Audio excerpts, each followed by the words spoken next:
I'm Victoria. 3 hours before the state championship, my mother-in-law, Patricia, ripped my daughter's volleyball uniform in half, looked me dead in the eye and said, maybe now she'll learn she doesn't deserve to be on that court.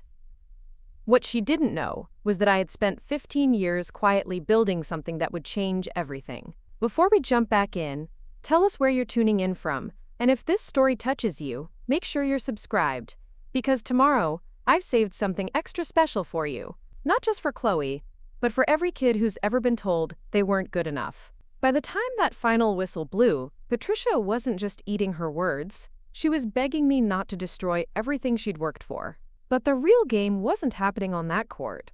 It was happening in the stands, where 30 years of silence finally found its voice. The autumn air in Riverside carried the kind of crisp energy that made everything feel possible. October had painted the maple trees along our street in brilliant oranges and deep reds. And tonight, Memorial Athletic Complex would be buzzing with the electricity that only comes with a state championship game. I had been looking forward to this moment for months, watching Chloe practice until her knees were bruised and her hands were raw from diving for saves. She'd earned her spot as starting setter through pure determination, and tonight was supposed to be her night to shine. I should have known Patricia would find a way to make it about herself.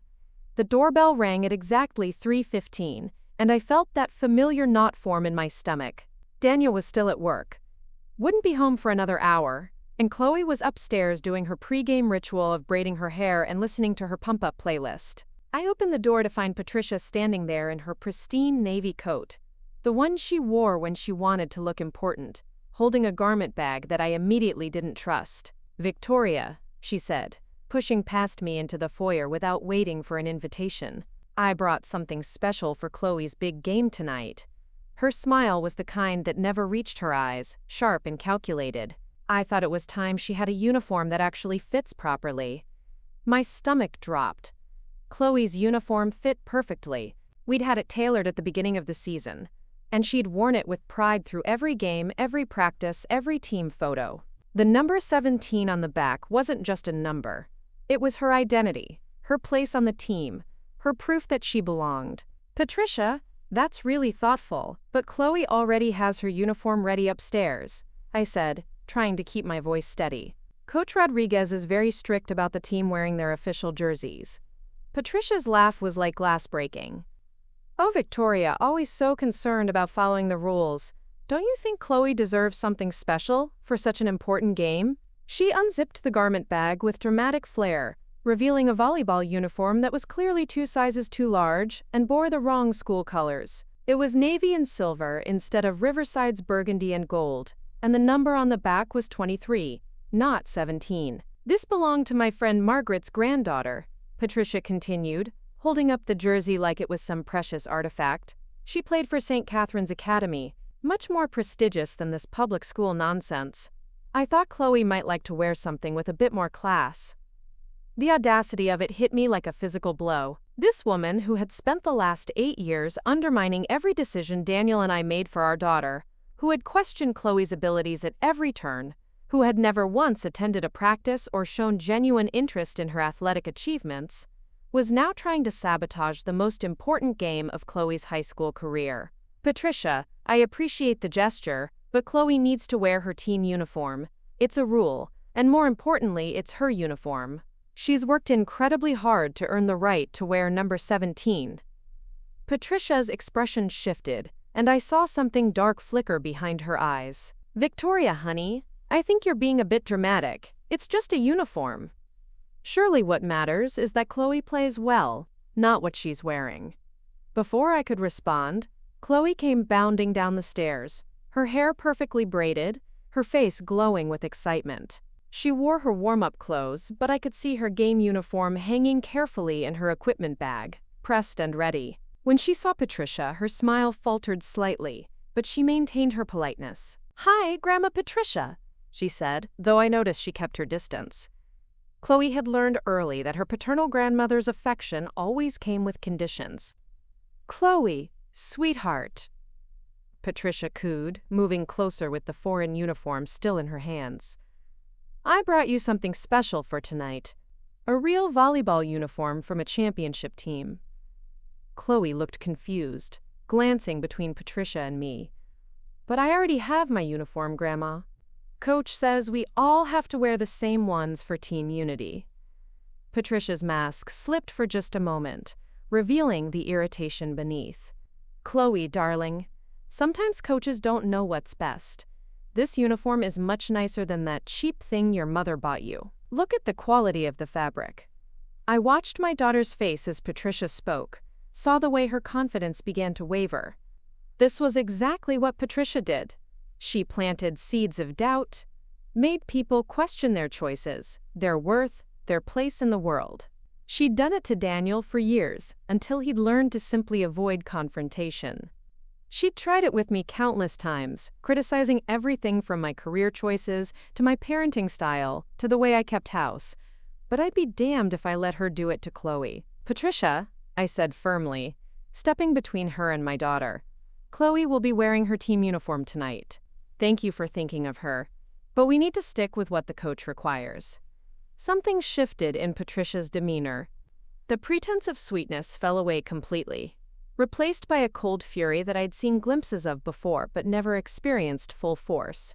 Victoria, I'm getting really tired of your controlling behavior. This is my granddaughter, and I think I know what's best for her. Actually, I'm her mother, and I absolutely know what's best for her. Patricia's eyes narrowed. You know what your problem is, Victoria. You've never understood your place in this family. You married into the Blackwood name, but you've never shown it the proper respect. You dragged my son down with your mediocre ambitions, and now you're doing the same thing to Chloe. The words hung in the air like poison. Chloe's eyes went wide, and I could see her trying to process what was happening. This was supposed to be her day, her moment, and Patricia was turning it into a battleground. Grandma, I really do want to wear my teen uniform, Chloe said quietly, her voice smaller than I'd heard it in months. Patricia whirled on her, and what happened next will be burned into my memory forever. She grabbed Chloe's equipment bag, yanked out the carefully prepared uniform, and before any of us could react, she gripped the jersey with both hands and tore it straight down the middle. The sound of fabric ripping was obscenely loud in our foyer. Chloe gasped, taking a step backward as if she'd been slapped. I felt something ice-cold and burning hot at the same time flood through my chest. Patricia held the destroyed jersey in her hands like a trophy, her face twisted with satisfaction. There, she said, breathing hard. Now she'll wear something appropriate. Or she won't play at all. Maybe this will teach both of you that actions have consequences. Chloe started to cry. Not the dramatic sobs of a teenager having a moment, but the heartbroken whimper of a child whose dreams had just been shattered.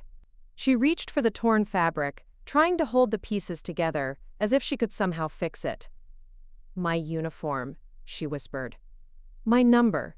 Coach is going to be so angry. Patricia dropped the ruined jersey on our hardwood floor like garbage. She'll get over it. And maybe next time she'll remember to be grateful when someone offers her something better. I knelt down next to Chloe, wrapping my arms around her shaking shoulders. Over her head, I looked up at Patricia, and for the first time in 8 years of marriage, I let her see exactly what I thought of her.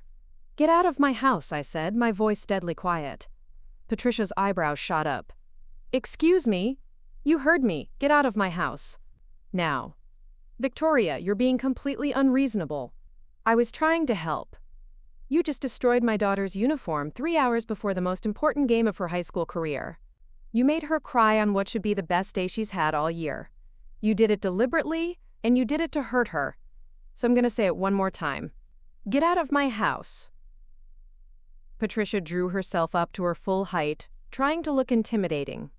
Daniel is going to hear about this. When my son gets home and finds out how you spoke to his mother, Daniel is going to hear about this from me, I interrupted.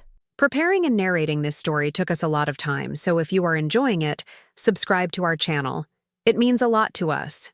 Now back to the story. And when he does, he's going to see pictures of what you did to his daughter's uniform. He's going to see how you made her cry.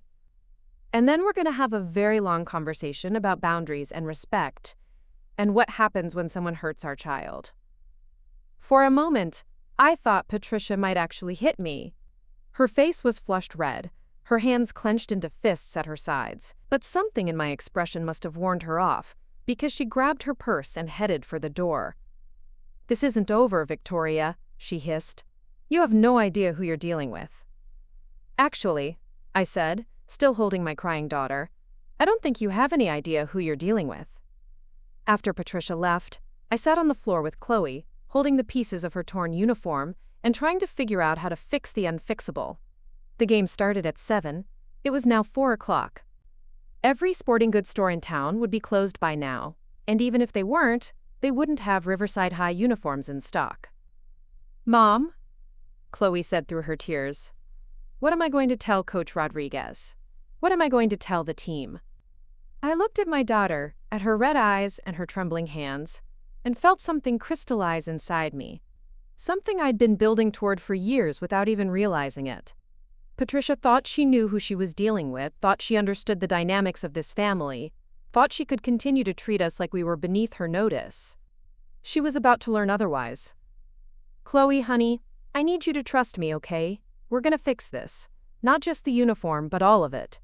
And I need you to go get ready for your game like nothing happened." "But Mom, how can we possibly? Do you trust me?" Chloe nodded, wiping her eyes with the back of her hand. "Then go upstairs, finish getting ready, and let me handle this. You're going to play tonight, and you're going to play in a uniform that fits perfectly, and everyone in that gym is going to know exactly who you are and what you're capable of." After Chloe went upstairs, I sat alone in the foyer for exactly 30 seconds, letting myself feel the full weight of my fury. Then I stood up, walked to my home office, and opened the filing cabinet that held documents Patricia had never seen, connections she'd never suspected, and resources she couldn't have imagined. It was time to make some phone calls. The first call went to Linda Park, whose daughter Zoe was team captain.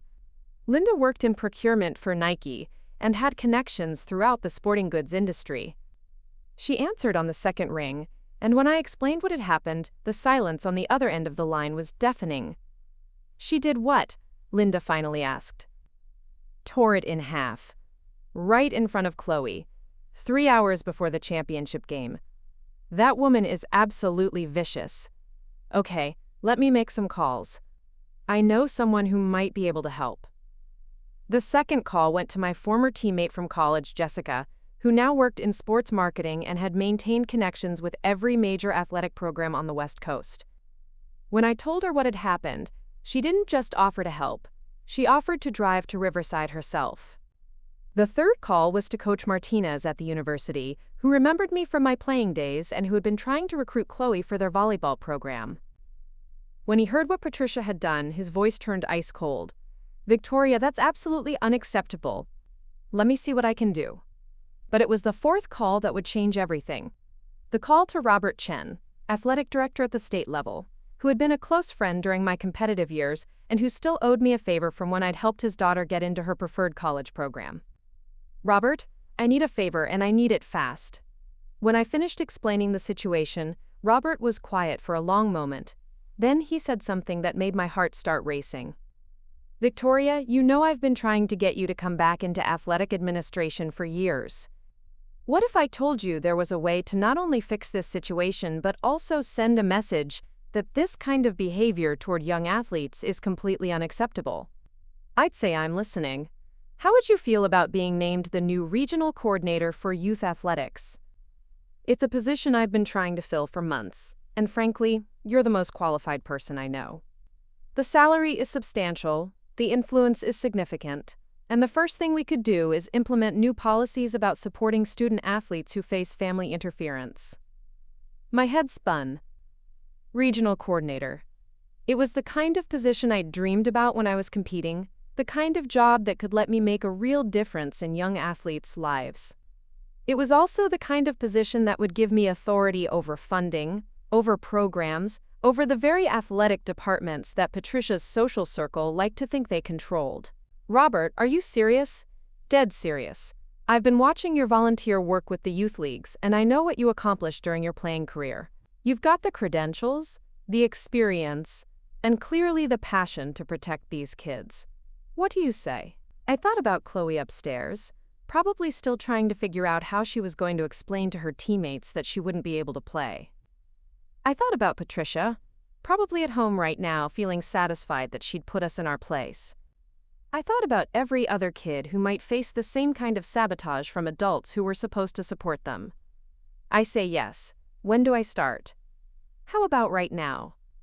I'm sending over the paperwork electronically, and I'm also sending over a contact who can solve your immediate uniform problem.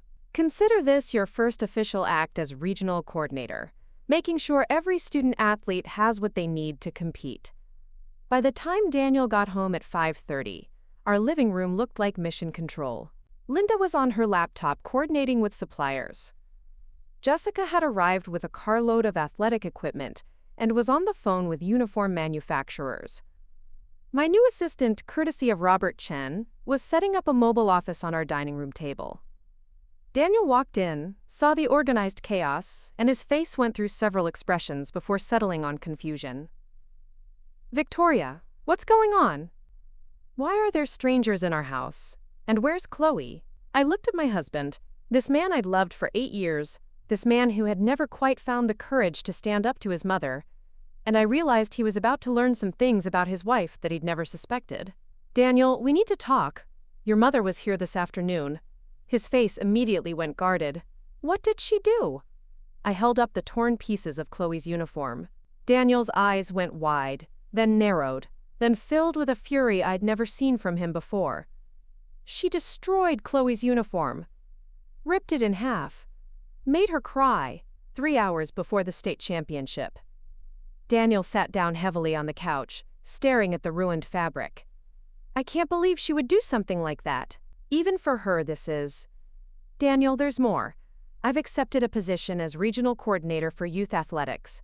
I start immediately, and one of my first official acts is going to be implementing new policies to protect student athletes from family interference and sabotage." Daniel blinked at me like I'd started speaking a foreign language. "You've accepted a what? Victoria, when did you even apply for something like that? I didn't know you were looking for a new job." It occurred to me then that there was a lot Daniel didn't know about me, about my connections in the athletic world, about the opportunities I'd been quietly pursuing, about the fact that I'd been more than qualified for positions like this for years but had held back because I thought it was more important to focus on our family. "Daniel, I need you to understand something. Your mother has spent 8 years undermining me, questioning my choices, and making me feel like I'm not good enough for this family. Today, she crossed a line that I will never allow anyone to cross again. She hurt our daughter deliberately, and she did it to hurt me." Daniel nodded slowly. "I know she can be difficult." "No," I interrupted. "Difficult as forgetting to call before she comes over. Difficult as having opinions about how I cook dinner. What she did today was cruel, calculated and designed to destroy something precious to Chloe. And it ends now." At exactly 6:15, there was a knock at our door. I opened it to find a delivery driver holding a garment bag and wearing the biggest smile I'd seen all day. "Delivery for Chloe Hayes," he said. "Rush order from the state athletic department." I took the bag with trembling hands and unzipped it slowly. Inside was not just a replacement uniform, but the most beautiful volleyball jersey I'd ever seen. The fabric was clearly professional grade, the stitching was perfect, and the number 17 on the back was embroidered in gold thread that seemed to shimmer under our foyer lights. But it was the name on the back that made me gasp. Instead of just Hayes, it read Hayes Champion, with a small embroidered logo beneath it that I recognized immediately. It was the logo for the State Athletic Excellence Program, reserved for students who demonstrated not just athletic ability but leadership and character. "Chloe," I called upstairs. "Can you come down here for a minute?" She came down slowly, her eyes still red, but her chin set with determination. When she saw the uniform, her mouth fell open. "Mom, how did you—" "Honey, there are some things about your mother that you're about to learn. But first, try this on. We need to make sure it fits perfectly." As Chloe ran upstairs to change, I turned to Daniel, who was staring at me like he'd never seen me before. "Victoria, I don't understand any of this. How did you get a uniform like that in 2 hours? How did you get a job with the state athletic department? What aren't you telling me? I took a deep breath and realized that this conversation was 15 years overdue. Daniel, do you remember when we first met and I told you I used to play volleyball in college? Of course. What I didn't tell you was that I was being recruited for the Olympic development team. I turned it down because I got pregnant with Chloe and decided I wanted to focus on being a mother. What I also didn't tell you was that I've maintained connections throughout the athletic world, that I've been consulting quietly on youth development programs, and that I've been offered positions like this before. Daniel's mouth opened and closed like a fish. You were recruited for the Olympics? Among other things. The point is, Daniel, I've spent 8 years making myself smaller, because I thought that's what this family needed. I've let your mother treat me like I'm some kind of charity case that you married out of pity. I've smiled and nodded while she questioned every decision I made about our daughter. But today she went too far, and she's about to learn that there are consequences for hurting the people I love. Chloe came back downstairs wearing the new uniform, and she looked like a completely different person. The jersey fit her perfectly, the colors were vibrant, and the champion designation gave her a confidence I could see radiating from her posture. Mom, she said, her voice full of wonder, this is the most beautiful uniform I've ever seen. But what does the champion part mean? I smiled at my daughter, this incredible young woman who had inherited not just my love of volleyball, but my determination to never give up. It means, sweetheart, that sometimes when people try to tear you down, the universe finds a way to build you back up stronger than before. And it means that you're not just representing your school tonight. You're representing every kid who's ever been told they don't deserve to be on the court. We arrived at Memorial Athletic Complex at 6:45 to find the parking lot already packed and the energy electric. As we walked toward the entrance, I could see people doing double takes at Chloe's uniform. The championship designation wasn't something they'd seen before at a high school game, and word was spreading quickly through the crowd. Coach Rodriguez met us at the team entrance, took one look at Chloe's new uniform, and her eyes went wide. Hayes, where did you get that jersey? That's State Athletic Excellence Program gear. It's a long story, Coach, Chloe said, glancing at me with a smile. But it turns out my mom has some connections. As Chloe headed to the locker room to warm up with her team, I felt a hand on my shoulder. I turned to find Robert Chen standing behind me, wearing a huge grin and holding an official-looking folder. Victoria, I wanted to deliver these in person, he said, handing me the folder. Your credentials, your access codes, and your first assignment. Congratulations, Regional Coordinator Hayes. The weight of the folder in my hands felt like the weight of possibilities. For the first time in years, I felt like myself again. Not Daniel's wife, not Patricia's daughter-in-law, not even just Chloe's mother. I was Victoria Hayes, and I had work to do. Robert, thank you for everything. You have no idea what this means. Actually, I think I do. I've been watching you work with young athletes for years, Victoria. You have a gift for this, and it's time the world saw it. As we found our seats in the stands, Daniel still seemed to be processing everything that had happened.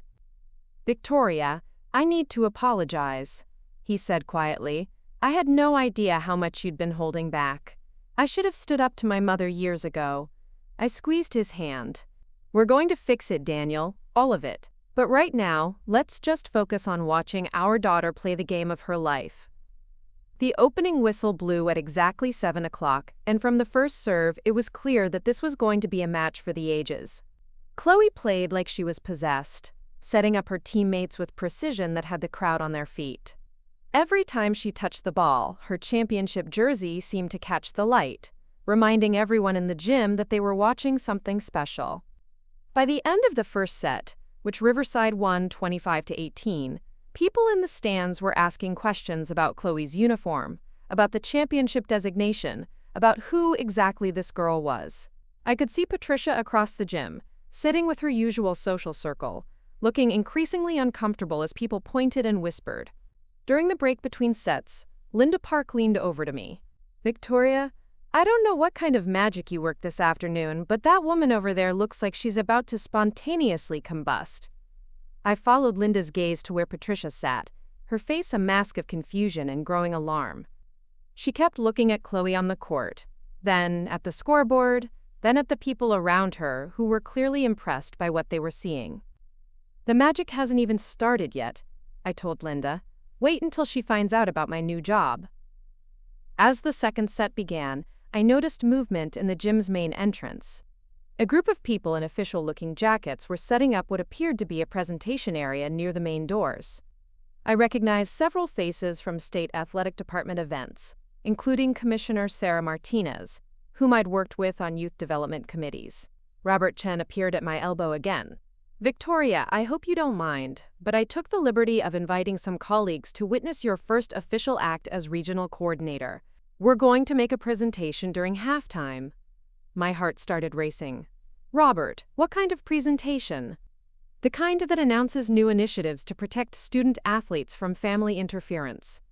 The kind that recognizes exceptional young athletes who overcome adversity. The kind that makes it very clear that there are consequences for adults who try to sabotage children's athletic dreams."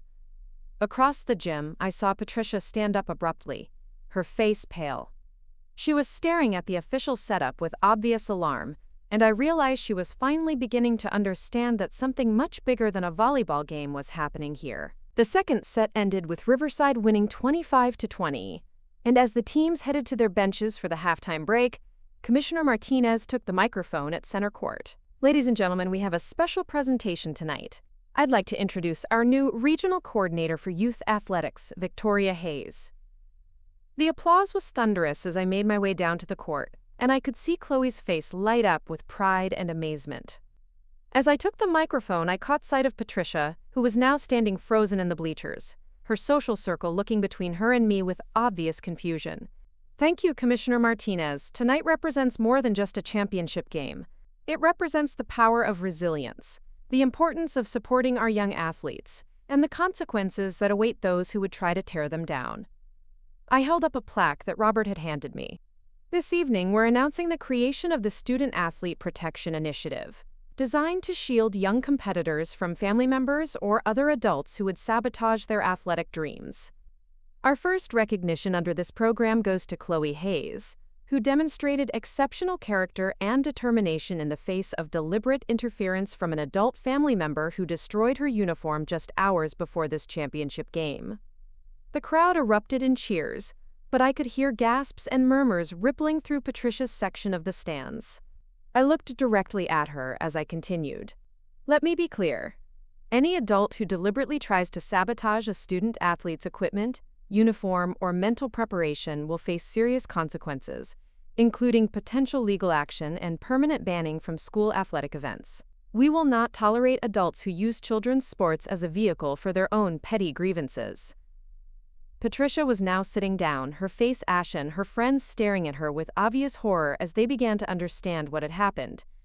"Chloe Hayes exemplifies everything we want to see in a student athlete: determination, grace under pressure, and the ability to rise above adversity. Tonight, she's not just playing for her school. She's playing for every young athlete who has ever been told they don't deserve to be on the court." As I handed the plaque to Chloe, she whispered, "Mom, I can't believe you did all this." "Believe it, sweetheart.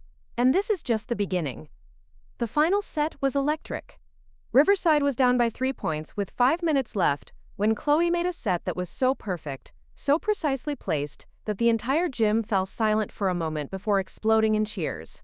Her teammate spiked it straight down for the winning point, and as the final whistle blew, the scoreboard read Riverside 25, Lincoln 23. Chloe ran straight to me in the stands, still wearing her championship jersey, tears of joy streaming down her face. As she hugged me, I could see Patricia over her shoulder, gathering her things and heading quickly for the exit, her social circle pointedly not following her. "Mom," Chloe said, "I still can't believe everything that happened today. Sweetheart, today was just the first day of the rest of our lives." As we walked out of the gym, people kept stopping us to congratulate Chloe and to ask about the Student Athlete Protection Initiative. Several parents mentioned incidents with difficult family members or other adults who had tried to interfere with their children's athletics. I handed out my new business cards and made mental notes about future cases to investigate. Daniel walked beside us quietly, still processing everything he'd learned about his wife in the span of a few hours. Finally, as we reached the car, he turned to me. "Victoria, I owe you an apology that's about 8 years overdue. I should have protected you from my mother. I should have seen what she was doing to you, to us. And I should have recognized how incredible you are instead of letting her make you feel like you weren't enough." I squeezed his hand. "Daniel, we're gonna fix this. All of it. Together." As we drove home through the quiet streets of Riverside, Chloe fell asleep in the back seat, still clutching her championship plaque. In the distance, I could see the lights of Memorial Athletic Complex growing smaller, but somehow I felt like everything was just beginning. My phone buzzed with a text message from Robert Chen. "Victoria, phenomenal work tonight. I've got 3 more cases of family interference that need your attention. Welcome to the team." Another message, this one from Commissioner Martinez. "Outstanding presentation. The State Department wants to expand this program statewide. Are you ready to change everything?" A third message, from a number I didn't recognize. "Mrs. Hayes, my name is Carol Jensen. I was at the game tonight. My grandson plays baseball, and his father has been sabotaging his equipment before games. Can you help?" I looked at these messages, at my sleeping daughter, at my husband who was finally beginning to understand who he'd really married, and I felt something I hadn't felt in years. Purpose. Power. The ability to make a real difference in the world. Patricia thought she could destroy my daughter's dreams with a torn uniform. Instead, she'd accidentally given me the motivation to build something that would protect every kid who faced the same kind of sabotage. She thought she was putting us in our place. Instead, she'd helped me find mine. As we pulled into our driveway, I could see a familiar car parked across the street. Patricia's silver Mercedes, windows down, her silhouette visible in the driver's seat. She'd been waiting for us to come home. "Daniel," I said quietly, "your mother is here." He followed my gaze and sighed. "Do you want me to handle this?" I looked at my husband, at this man who was finally ready to step up and protect his family, and I felt a rush of love for him. But this conversation was mine to have. "No, sweetheart, I've got this." I walked across the street slowly, taking my time, letting Patricia see me coming. When I reached her car, she rolled down the window, and I could see that she'd been crying. Her perfect makeup was smudged, her hair was disheveled, and she looked older than I'd ever seen her. "Victoria," she said, her voice smaller than I'd ever heard it, "I think we need to talk." I nodded. "I think we do too, Patricia. But let me save us both some time. Here's what's gonna happen. You're gonna apologize to Chloe. Not one of your fake apologies where you blame someone else or claim you were misunderstood. A real apology where you take responsibility for what you did." Patricia's mouth opened to protest, but I held up a hand. "I'm not finished. You're also going to respect the boundaries that Daniel and I set for our family. You will not criticize our parenting choices. You will not undermine our decisions. You will not make snide comments about my career or my background. And you will never, ever again do anything to hurt our daughter." "Victoria, you're being completely unreasonable. I'm Daniel's mother, and I'm his wife. And more importantly, I'm Chloe's mother. And as of today, I'm also the regional coordinator for youth athletics, which means I have the authority to ban disruptive family members from athletic events. Permanently." Patricia's face went white. "You can't be serious. Try me. You saw what happened tonight, Patricia. You saw how quickly I was able to turn your sabotage into something positive for Chloe. You saw how many connections I have, how much influence I can wield when I need to. The question is, do you really want to find out what else I'm capable of?" For a long moment, we stared at each other through her car window. Finally, Patricia looked away. "What do you want from me, Victoria?" "I want you to be the grandmother Chloe deserves. I want you to support her dreams instead of trying to destroy them. I want you to treat me with the respect you'd show any other adult. And I want you to understand that the days of you running roughshod over this family are over." Patricia nodded slowly, tears spilling down her cheeks. "I didn't realize. I never meant for things to go this far. But they did go this far, Patricia. And now we all have to live with the consequences." I started to walk away, then turned back. "Oh, and Patricia, if you ever try to sabotage my daughter again, what happened tonight will seem like a warm-up. I spent 15 years being quiet and polite and accommodating. Those days are over. As I walked back across the street to my house, where my husband and daughter were waiting, I felt the weight of the day settling on my shoulders. It had been exhausting and exhilarating and transformative all at once. In the space of 6 hours, I had gone from being a stay-at-home mom who let her mother-in-law walk all over her to being a regional coordinator with the power to protect student-athletes across the state. But more than that, I had shown my daughter that no one has the right to tear down her dreams. I had shown my husband that his wife was stronger than he'd ever imagined. And I had shown Patricia that there are consequences for cruelty. As I walked through my front door, Chloe was waiting in the foyer, still wearing her championship jersey, her eyes bright with excitement and exhaustion. "Mom, that was incredible. I still can't believe everything that happened tonight.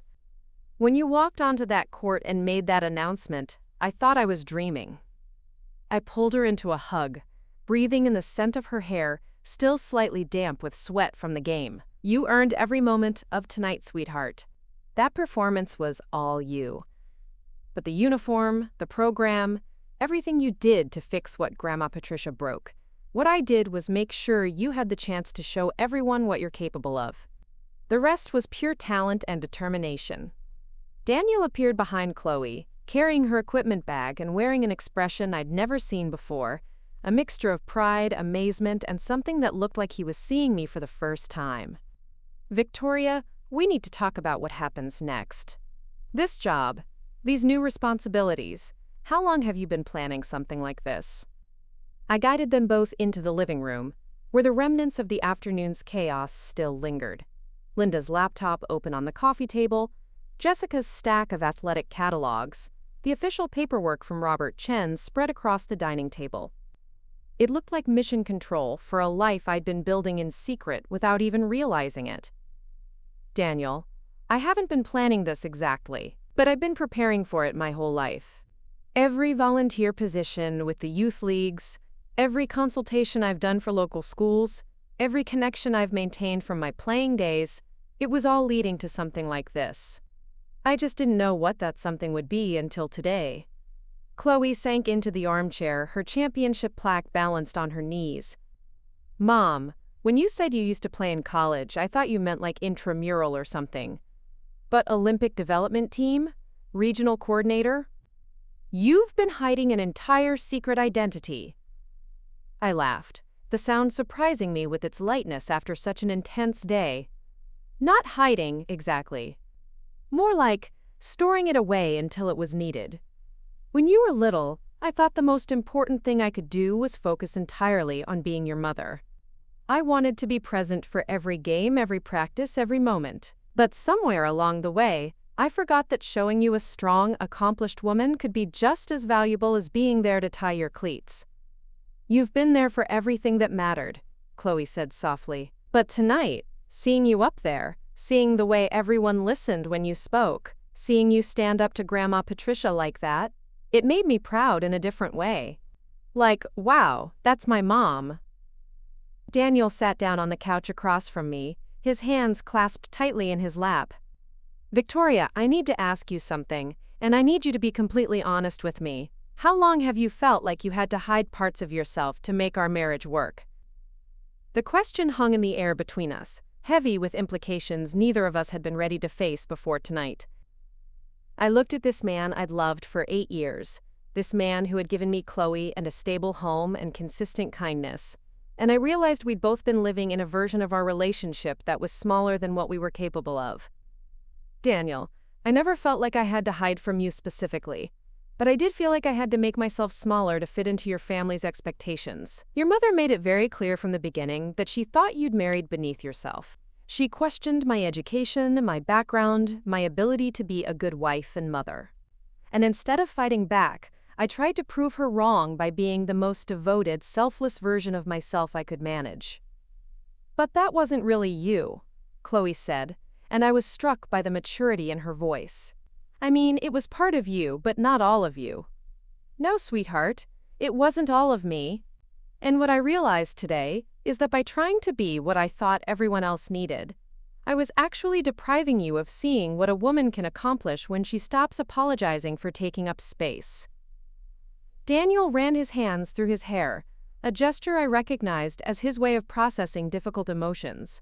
"Victoria, I am so sorry. I should have seen what my mother was doing to you. I should have stood up to her years ago.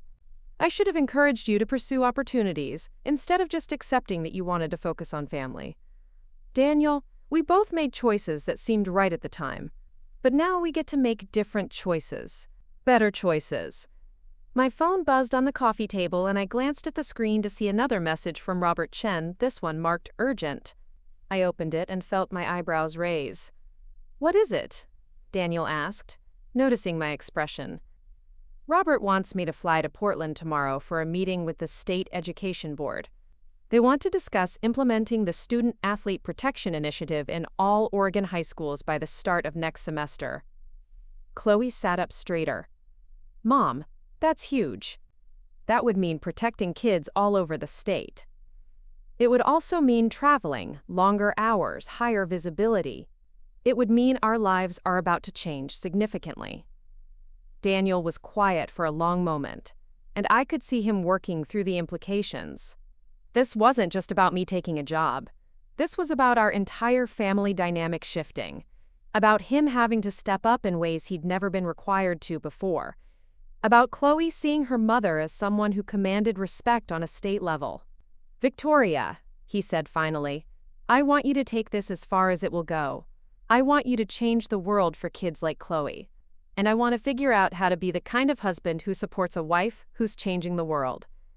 I felt tears prick at the corners of my eyes, but they were good tears, the kind that come when something you didn't know you'd been hoping for suddenly becomes possible. "There's something else," I said, pulling another document from Robert's folder. "Part of this position involves investigating reported cases of family interference in youth athletics. I've already got 3 cases from tonight alone, but there's going to be a lot more. And some of these investigations are going to be high profile, involving prominent families who aren't used to being held accountable." "Like Grandma Patricia," Chloe said quietly. "Potentially, yes. If other families file complaints about her behavior at past events, she could face serious consequences. And Daniel, that's going to affect you too. Your mother's social circle, your professional relationships. Some of that could get complicated." Daniel stood up and walked to the window, looking out at the street where Patricia's car had been parked. "Victoria, my mother has been getting away with hurting people for my entire life. If there are consequences for that, then maybe it's about time." "Are you sure?" "Because once I start this investigation process, I can't protect her just because she's family. If she's been sabotaging other kids' athletics, if she's been part of a pattern of wealthy parents thinking they can manipulate youth sports to suit their agendas, then she's going to face the same penalties as anyone else." "Good," Daniel said, turning back to face us. "Maybe if she faces real consequences, she'll finally understand that her behavior is unacceptable." Chloe yawned, the adrenaline of the evening finally wearing off. "Mom, can I ask you something?" "Of course, sweetheart." "When you were my age, did you know you wanted to do something like this? Did you always know you were going to be someone important?" I considered the question carefully, thinking back to my own teenage years, to the dreams I'd had and the obstacles I'd faced. "Chloe, when I was your age, I knew I loved athletics, and I knew I wanted to make a difference in people's lives. But I didn't have a clear picture of what that would look like. What I did know was that every time I saw an injustice, every time I saw someone being treated unfairly, I felt this burning need to fix it, like tonight." Exactly like tonight. What happened today wasn't really about the uniform, or even about Grandma Patricia's behavior. It was about the principle that no adult should be allowed to crush a child's dreams out of spite. And now you get to stop that from happening to other kids. Now I get to try to stop it from happening to other kids. There's a difference. Daniel rejoined us on the couch, looking more relaxed than he had all evening. "Victoria, I have to admit, there's a part of me that's terrified about all this. You're about to become this powerful, high-profile person, and I'm just a mid-level manager at an insurance company. What if I can't keep up?" I reached over and took his hand. "Daniel, do you remember why I fell in love with you?" He smiled slightly. Because I was the only guy in grad school who didn't try to mansplain volleyball strategy to you? Partly. But mostly because you were kind. You were steady. You listened when I talked about my dreams. And you never once made me feel like I was too much or too ambitious or too complicated. You made me feel safe enough to be myself. But you haven't been yourself, not completely. No, but that wasn't your fault. That was my choice, and it was the wrong choice. But now I get to make a different choice, and I want to make it with you. Chloe had curled up in her chair, her eyelids drooping despite her obvious desire to stay awake for this conversation. Mom, I'm really proud of you. And not just for tonight, but for everything. For showing me that it's okay to take up space. That it's okay to use your voice, that it's okay to fight back when someone tries to make you smaller. Those are lessons I should have been teaching you all along, sweetheart. You were teaching me. Just not with words. As Chloe headed upstairs to finally get out of her championship uniform and into pajamas, Daniel and I sat in comfortable silence for a few minutes, processing the enormity of the day's events. Victoria, Daniel said eventually, I need to tell you something. When I saw you walk onto that court tonight, when I watched you take that microphone and command the attention of everyone in that gym, I felt something I haven't felt in years. What's that? I felt lucky. Lucky to be married to you. Lucky that you chose me. Lucky that Chloe gets to have you as a mother. He paused, seeming to gather his courage. And I felt proud. Not proud of what you accomplished, although that was incredible. Proud that I get to be the person who comes home to you every night. I leaned over and kissed him, tasting the salt of tears I didn't realize I'd been crying. Daniel, we're going to figure this out together, all of it. The new job, the investigation, dealing with your mother, showing Chloe what it looks like when parents support each other's dreams. Do you really think we can do it? Change everything, I mean? I looked around our living room, at the evidence of the life I'd built in secret, at the official documents that represented a future I'd never dared to imagine, at the championship plaque Chloe had left on the coffee table. I think we already started. The next morning arrived with an urgency that felt both thrilling and overwhelming. My phone had been buzzing since 6 a.m., with messages from reporters, athletic directors, and parents who had heard about the previous night's events. Robert Chen had sent a detailed itinerary for my Portland trip, including meetings with the governor's education task force and a press conference to announce the statewide expansion of the Student Athlete Protection Initiative. But first, I had a more immediate concern to address. I found Chloe in the kitchen, still in her pajamas, eating cereal and scrolling through her phone with an expression of amazement. Mom, you need to see this, she said, turning her screen toward me. The story about last night is everywhere. Look at these comments. I leaned over her shoulder and read the messages flooding social media. Parents sharing their own stories of family interference in youth sports, coaches expressing support for the new protection program, athletes talking about times they'd faced sabotage from adults who should have been supporting them. There's one from a girl in California whose grandmother threw away her track spikes before a championship meet, Chloe said, scrolling down. And look at this one. A boy in Texas whose uncle deliberately gave him wrong directions to a playoff game so he'd miss it. Mom, this is happening everywhere. I poured myself a cup of coffee and sat down across from Chloe, the weight of responsibility settling heavily on my shoulders.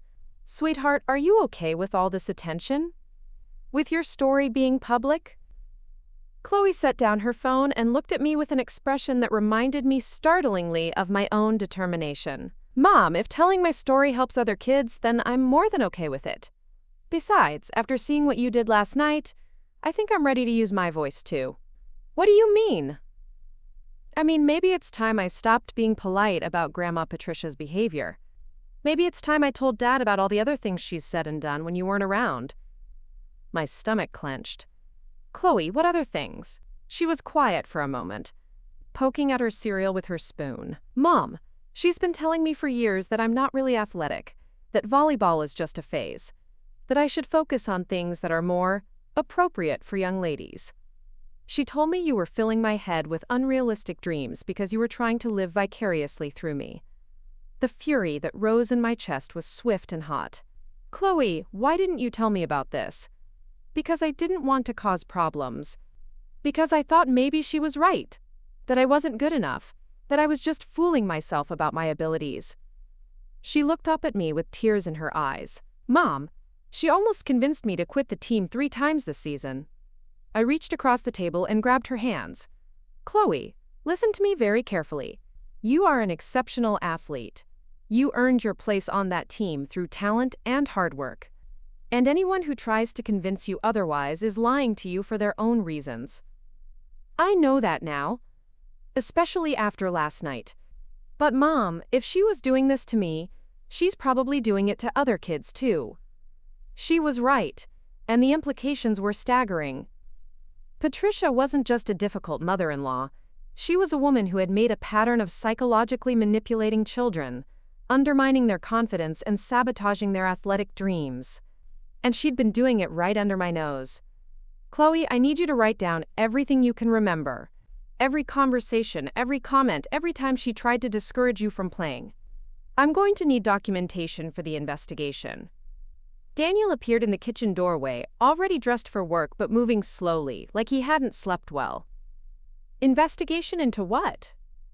Chloe and I exchanged glances, and I could see her steeling herself to have a difficult conversation with her father. Dad, we need to talk about Grandma Patricia. About things she's been saying to me that go way beyond what happened yesterday. Daniel's face went pale as Chloe repeated the conversations she'd just shared with me. With each revelation, his expression grew darker, and by the time she finished, his hands were clenched into fists at his sides. Daniel, I said gently, there's more. Robert's team has already received 7 reports from other families about incidents involving your mother at various athletic events over the past 2 years. Apparently last night wasn't an isolated incident. Daniel sat down heavily at the kitchen table, his head in his hands. How did I not know about any of this?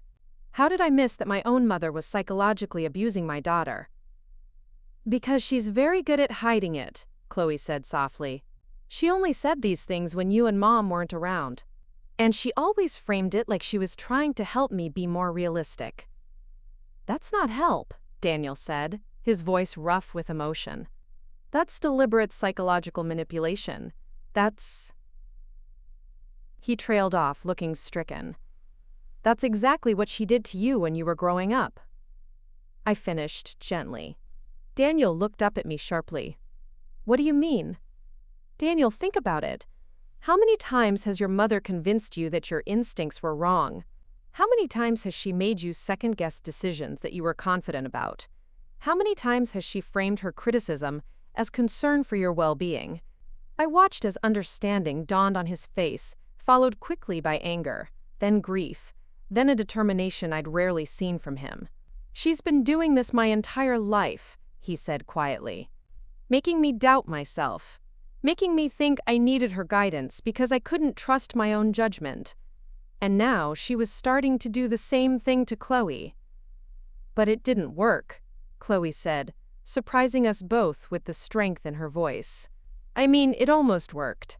But when I was on that court last night, wearing that championship jersey, knowing that you believed in me enough to move mountains to get me there, I realized that her voice in my head was just noise.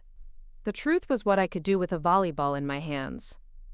I felt a surge of pride so intense it took my breath away. Chloe, that's exactly right. And that's what we're going to help other kids understand too. Daniel stood up abruptly, his jaw set with new resolve. I need to make some phone calls. There are other family members, other kids in our extended family who've been around my mother at sports events. If she's been doing this to Chloe, she's probably been doing it to them too. Daniel, are you sure you're ready for this? Once we start investigating, there's no going back. Your relationship with your mother will never be the same. Good, he said firmly, because the relationship we've had hasn't been healthy for any of us.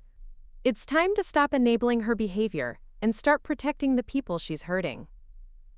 As Daniel headed to his home office to make his calls, I realized that yesterday's uniform incident had been the catalyst for something much larger than I'd imagined. We weren't just dealing with one woman's petty cruelty. We were unraveling a decades-long pattern of psychological manipulation that had affected multiple generations of our family. My phone rang, interrupting my thoughts. The caller ID showed Robert Chen's number. Victoria, I hope you're ready for this, because things are moving faster than we anticipated. The governor wants to meet with you personally this afternoon. 3 major news outlets have requested interviews, and we've now received 23 formal complaints about family interference in youth athletics, just since last night's story broke. 23? In less than 12 hours? And that's just the beginning. Victoria, I think we've uncovered something that's been happening across the state for years. Parents, grandparents, other family members using youth sports as a battlefield for their own issues, and kids getting caught in the crossfire. I thought about Chloe's revelation, about Daniel's realization, about all the other children who might be facing the same kind of psychological sabotage. Robert, what do you need from me? I need you to be ready to become the public face of this initiative. I need you to be prepared for your personal story to become part of a much larger narrative about protecting children from family abuse in athletic settings. And I need you to understand that there are going to be powerful people who don't want this kind of scrutiny applied to their behavior. People like Patricia. People exactly like Patricia. Victoria, your mother-in-law isn't just a difficult family member. Based on the reports we're getting, she appears to be part of a network of wealthy, influential parents who have been using their social status to manipulate youth athletics for years. They've been sabotaging kids they see as competition for their own children or grandchildren, undermining coaches who don't give their families preferential treatment, and psychologically manipulating children to serve their own agendas. The scope of what he was describing was staggering. Robert, how long has this been going on? We don't know yet. But Victoria, some of these reports go back years. We're talking about systematic psychological abuse of children, enabled by adults who should have been protecting them. I looked out the kitchen window at the quiet street where I'd raised my daughter, where I'd thought the biggest challenge we'd face was typical teenage drama and college applications. The idea that there had been this hidden network of manipulation operating right under my nose was both terrifying and infuriating. What's our first step? Your first step is getting to Portland for the governor's meeting. Your second step is being prepared to testify before the state legislature about the need for legal protections for student athletes. Your third step is helping us build a case that's strong enough to hold these people accountable. After I hung up with Robert, I sat in my kitchen for a long moment, trying to process the magnitude of what was unfolding. 24 hours ago, I had been a stay-at-home mom whose biggest concern was making sure Chloe's uniform was clean for her game. Now I was apparently about to become the lead investigator in a statewide inquiry into family abuse in youth athletics. Chloe appeared beside me, now dressed for school, her backpack slung over her shoulder. "Mom, are you okay? You look like you're processing something big." I smiled at my daughter, this remarkable young woman who had inherited both my love of athletics and my instinct to protect others. "I'm processing the fact that what happened to you yesterday wasn't unique. There are a lot of other kids dealing with the same kind of family interference. So we're going to help them? We're going to try.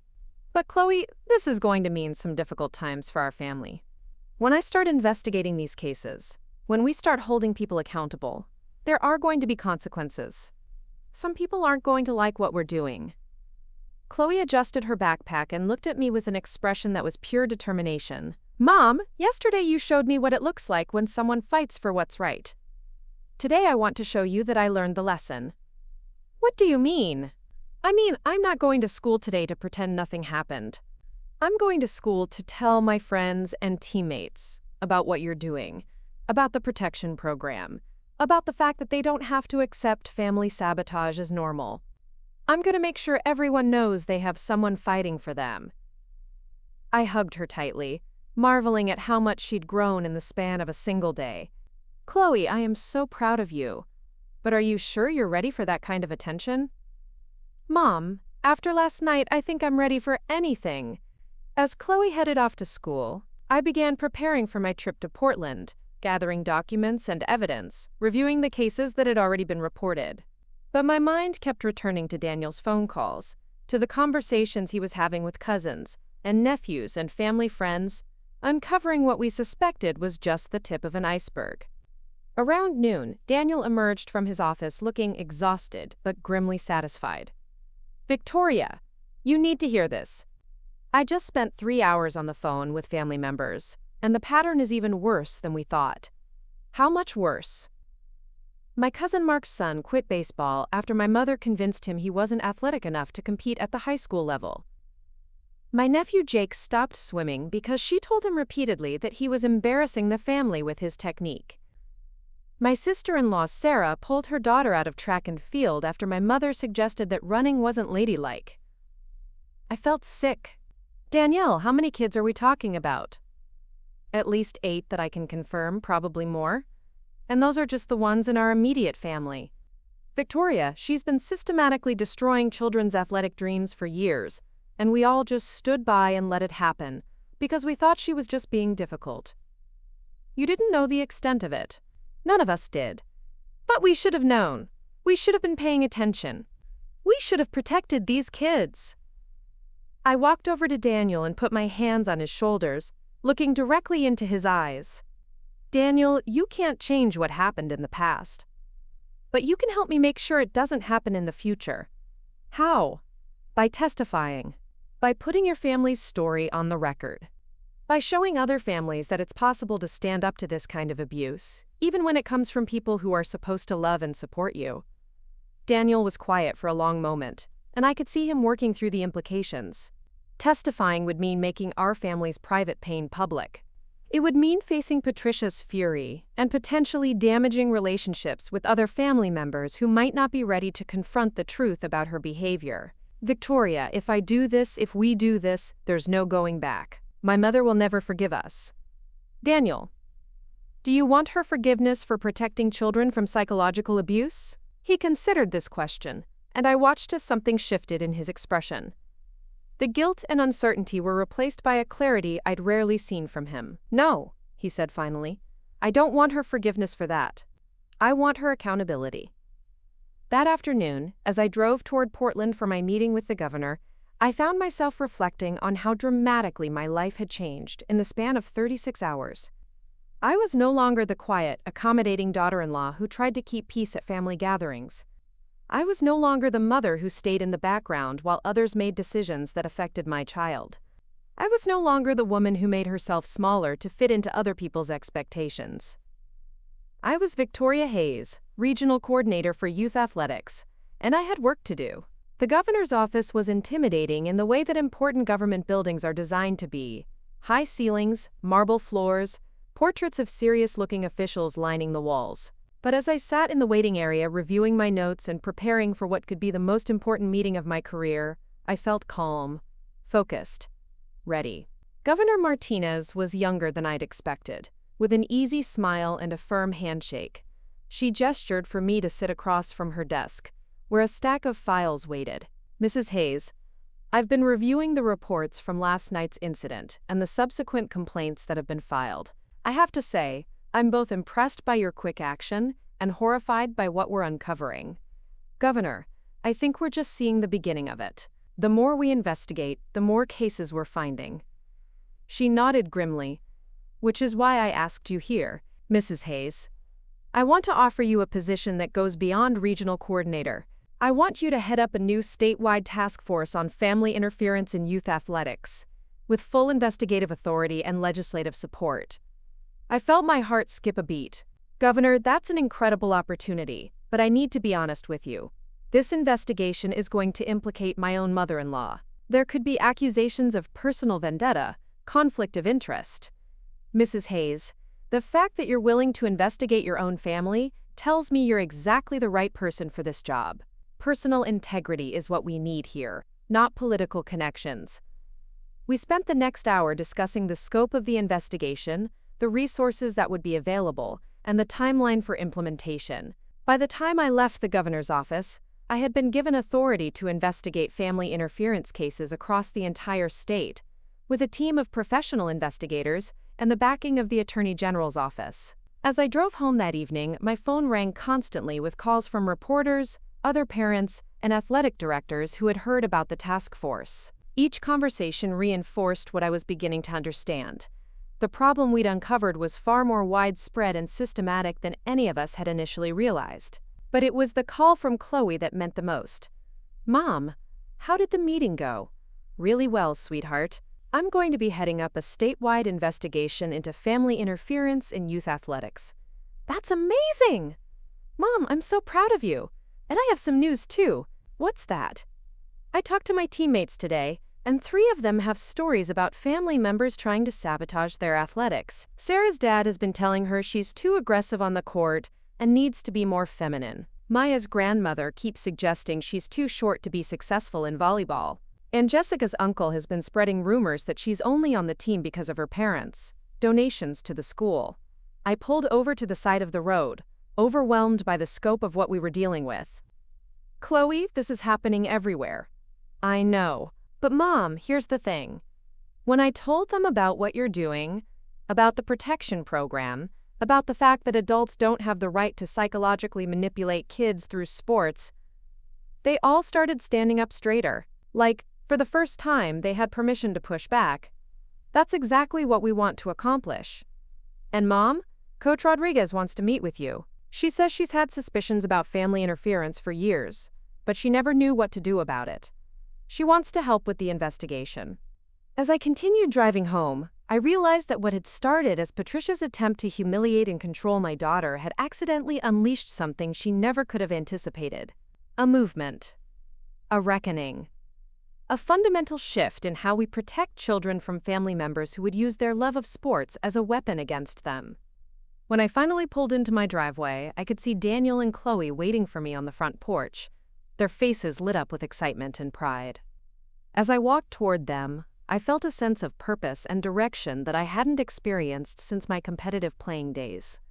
Tomorrow would bring new challenges, new cases to investigate, new families to help heal from the damage caused by psychological manipulation disguised as love. There would be difficult conversations, legal battles, and probably a fair amount of resistance from people who profited from the current system. But tonight, I was home with my family. And for the first time in years, we were all exactly who we were meant to be. The morning brought with it a crisp November air that carried the promise of winter and the weight of responsibility. I stood in my new office at the state capitol building, boxes of files stacked along every wall, each one representing a family torn apart by the very people who should have been their greatest supporters. The nameplate on my desk read, "Victoria Hayes, Director of Family Athletics Protection," and every time I saw it, I felt a surge of purpose mixed with the overwhelming magnitude of what lay ahead. It had been 3 weeks since the championship game that changed everything, and the cases were pouring in faster than my small team could process them.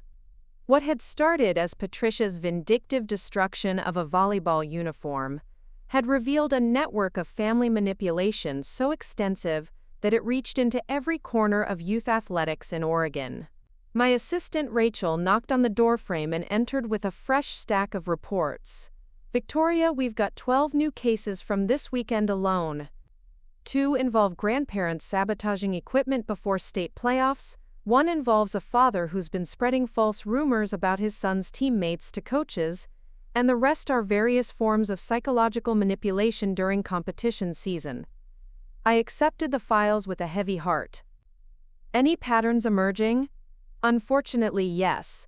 The majority of cases involve wealthy families who seem to view youth athletics as an extension of their social status. They're not just undermining their own children, they're systematically targeting any child they perceive as competition or threat to their family's athletic dominance. The intercom on my desk buzzed, and my secretary's voice filled the room. "Mrs. Hayes, your husband is here to see you. He says it's about the Blackwood investigation." I felt my stomach tighten. Patricia's case had become the cornerstone of our investigation, not just because it was personal, but because the evidence we'd gathered showed a pattern of behavior spanning decades. Daniel had been working with our legal team to document every instance of family interference he could remember or verify, and each discovery had been more disturbing than the last. "Send him in, please." Daniel entered my office looking like he'd aged years in the past few weeks. The stress of investigating his own mother's behavior, combined with the family backlash we'd faced, had taken a visible toll on him. But there was something different in his posture today, a resolve that hadn't been there before. Victoria, we need to talk. I just got off the phone with my Aunt Margaret, and she told me something that changes everything. I gestured for him to sit in the chair across from my desk, the same chair where I'd interviewed dozens of families whose children had been psychologically damaged by relatives who claimed to love them. What did Margaret say? Daniel pulled out a small notebook, the pages filled with his careful handwriting. She told me about something that happened when I was 12 years old that I'd completely blocked out. Do you remember how I told you I used to play soccer, but I quit suddenly in middle school? I nodded.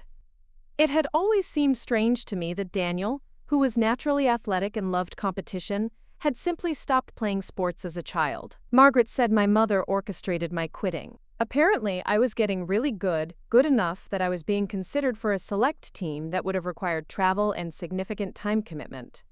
Margaret said my mother started a campaign to convince me that I wasn't really talented enough for that level of competition, that I was setting myself up for disappointment. I felt a familiar chill run down my spine. What kind of campaign? The subtle kind that she's perfected over the years.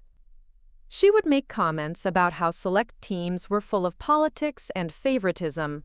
She'd point out every mistake I made during games and suggest that the coaches were just being nice to me. She'd compare me unfavorably to other kids, always in a way that seemed like she was trying to protect me from disappointment. But it worked. It worked perfectly. I convinced myself that I wasn't good enough, that I was fooling myself about my abilities. I quit the team, stopped playing soccer entirely, and never questioned the decision because it felt like my choice. I leaned back in my chair, processing the implications. Daniel, if she did this to you 30 years ago, and she's been doing it to children in our family ever since, then this pattern goes back much further than we initially thought. That's not all. Margaret told me that my grandmother, my mother's mother, did the same thing to her. She was a competitive swimmer in high school, had scholarship offers from universities, but her mother convinced her that pursuing athletics would interfere with finding a suitable husband. The pattern was becoming clear, and it was more disturbing than I'd imagined. We're not just dealing with isolated incidents of family interference. We're dealing with generational patterns of psychological control passed down through families. Daniel nodded grimly. Margaret said she's been carrying guilt about not speaking up when she saw my mother doing the same things to me that had been done to her. She wants to testify, Victoria. She wants to help us break this cycle. Are you ready for that? For your family's private dysfunction to become part of a public investigation? Daniel was quiet for a long moment, staring out the window at the trees that lined the Capitol grounds. Victoria, do you know what I realized last night when I was going through all these memories, documenting all the ways my mother undermined my confidence and sabotaged my athletic dreams? What's that? I realized that the reason I was so attracted to you when we first met wasn't just because you were beautiful and smart. It was because you had this confidence, this certainty about your abilities and your worth, that I'd never been allowed to develop. I was drawn to your strength because I'd been systematically taught to doubt my own. I felt tears prick at the corners of my eyes. Daniel. And then I spent years watching my mother try to do to you what she'd done to me. Watching her chip away at your confidence. Making you question your decisions. Convincing you to make yourself smaller. And I didn't stop her, because part of me had been conditioned to think that's what love looked like. People who care about you keeping you from reaching too high. But you do see it now. I see it now.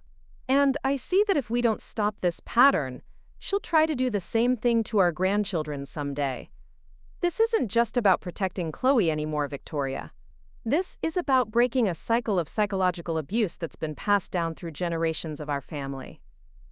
After Daniel left, I sat alone in my office, surrounded by evidence of systematic family interference in youth athletics, trying to process the scope of what we were really dealing with.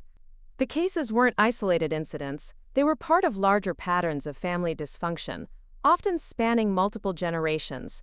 My phone rang, pulling me out of my thoughts. The caller ID showed a number I didn't recognize. Victoria Hayes speaking. Mrs. Hayes, my name is Dr. Sarah Mitchell. I'm a child psychologist, specializing in family dynamics in competitive athletics. I've been following your investigation, and I think we need to talk. Dr. Mitchell, how can I help you? Actually, I think I can help you. I've been researching family interference in youth sports for the past 15 years, and I've documented patterns that I think are directly relevant to your investigation. Would you be available to meet this afternoon? 2 hours later, Dr. Mitchell sat across from me in my office, a thick folder of research spread across my desk. She was a small woman with kind eyes and an intensity that immediately commanded respect.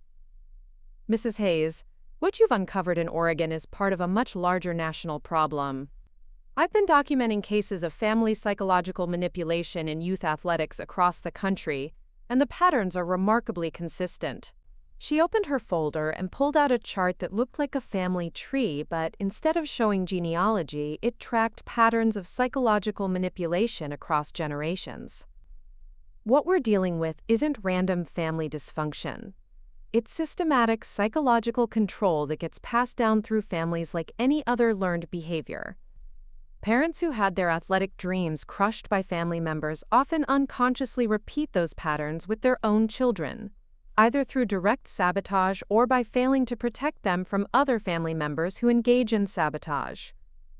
I studied the chart, seeing parallels to Daniel's family that were both striking and disturbing. Dr. Mitchell, how widespread is this problem? Based on my research, I estimate that approximately 30% of young athletes experience some form of family interference or psychological manipulation related to their athletic participation. But here's the thing. Most of them never report it because they don't recognize it as abuse. They've been conditioned to think that family members who undermine their confidence or sabotage their equipment are just being protective or realistic. Like what happened to my husband when he was 12. Exactly. The manipulation is often so subtle, so wrapped in language of love and protection, that the victims blame themselves for not being good enough, rather than recognizing that they're being psychologically manipulated. Dr. Mitchell pulled out another document, this one showing statistics that made my heart sink. Mrs. Hayes, based on my research, children who experience family interference in athletics are significantly more likely to develop anxiety disorders, depression, and long-term issues with self-confidence. They're also more likely to repeat these patterns with their own children unless the cycle is deliberately broken. So when Patricia tried to destroy Chloe's uniform, she wasn't just trying to sabotage one volleyball game. She was trying to initiate Chloe into a generational pattern of psychological manipulation. That's exactly right. And when you fought back, when you refused to let that manipulation succeed, you didn't just protect your daughter from one incident of sabotage. You potentially broke a generational cycle of abuse. The magnitude of what Dr. Mitchell was describing was overwhelming. Doctor, if this is as widespread as you suggest, how do we even begin to address it systemically? That's where your investigation becomes crucial. Right now, there are no legal protections for children who experience family interference in athletics. There are no standardized reporting procedures, no consequences for adults who engage in psychological manipulation, and no support systems for families who want to break these cycles. But there could be. If you're willing to push this investigation beyond individual cases and into policy change. Mrs. Hayes, you have an opportunity to create the first comprehensive legal framework for protecting children from family psychological abuse in athletics. But it's going to require taking on some very powerful people who profit from the current system. After Dr. Mitchell left, I spent the rest of the afternoon reviewing her research and thinking about the broader implications of our investigation. What had started as a quest for justice after Patricia's sabotage of Chloe's uniform was evolving into something much larger, a potential revolution in how we protect children from family members who would use their love of sports as a weapon against them. That evening, I arrived home to find Chloe in the living room, surrounded by notebooks and papers, working on what appeared to be a presentation. "Hey, sweetheart, what are you working on?" Chloe looked up with excitement in her eyes. "Mom, I'm putting together a presentation for my psychology class about family dynamics in youth athletics. Mr. Henderson said I could present your research as a case study in how individual incidents can reveal larger systemic problems." I sat down beside her, impressed by the thoroughness of her work. She had charts showing the cases we'd documented, statistics from Dr. Mitchell's research, and what appeared to be interview transcripts. "Chloe, these interviews, Where did you get these? I've been talking to kids at school whose families are involved in the investigation. Mom, the stories they're telling me are heartbreaking. There's this one girl, Amanda, whose father has been convincing her that she's too emotional to handle competitive tennis. Every time she gets upset about losing a match, he tells her it proves she doesn't have the mental toughness for serious competition. That's psychological manipulation, designed to undermine her confidence in her own emotional responses. Exactly. And there's this boy, Marcus, whose grandfather keeps telling him that basketball is a waste of time because he'll never be tall enough to compete at higher levels. Marcus is actually really good, but he's starting to believe his grandfather and is talking about quitting. I felt the familiar anger rising in my chest, the same anger I'd felt when Patricia tore Chloe's uniform. Are these families willing to participate in the official investigation? Some of them are. But Mom, here's the thing. A lot of these kids are scared to report their families because they think it will make things worse at home. They're afraid that if they complain about the psychological manipulation, their families will retaliate by taking away their sports entirely. It was a valid fear, and it highlighted one of the biggest challenges we faced in this investigation. How do you protect children from family members when those same family members control most aspects of their lives? Chloe, what do you think would help these kids feel safer about reporting family interference? She was quiet for a moment, considering the question with the seriousness I'd come to expect from her since the night everything changed. I think they need to know that there are real consequences for adults who psychologically manipulate kids, and real protections for kids who report it. Right now, it feels like the adults hold all the power, and the kids just have to endure whatever their families dish out. What if there were legal protections?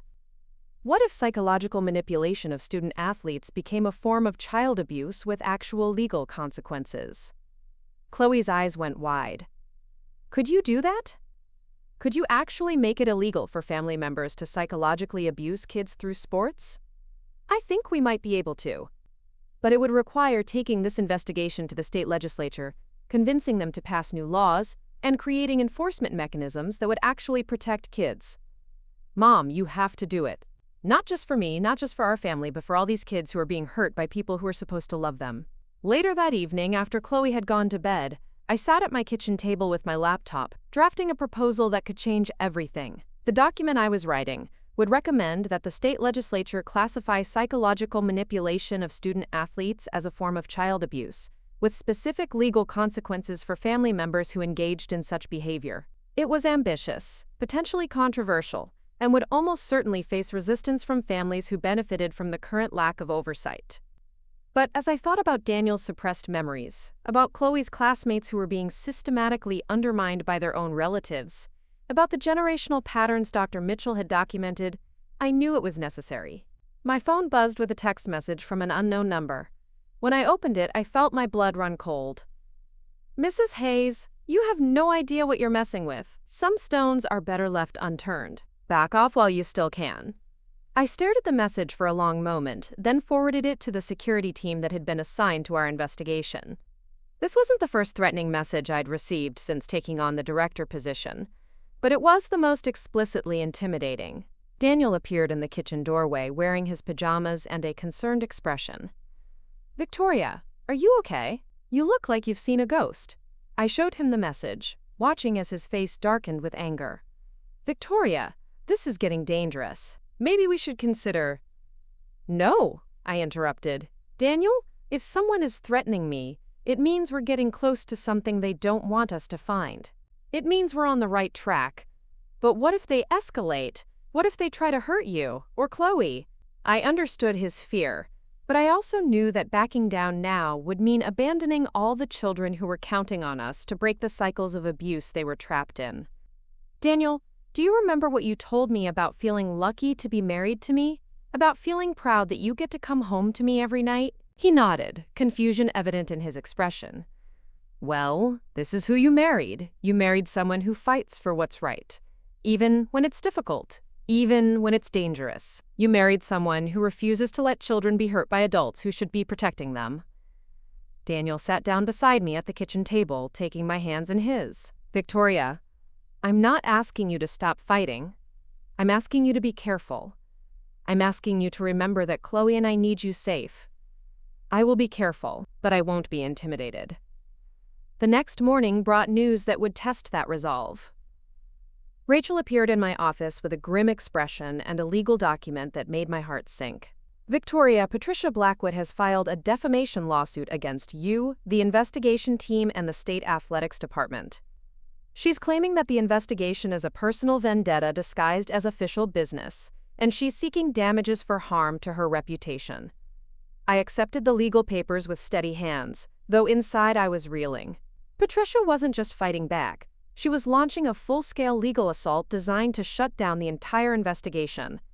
"Rachel, what does our legal team say about this?" "They say it's a nuisance suit designed to intimidate you and drain resources from the investigation.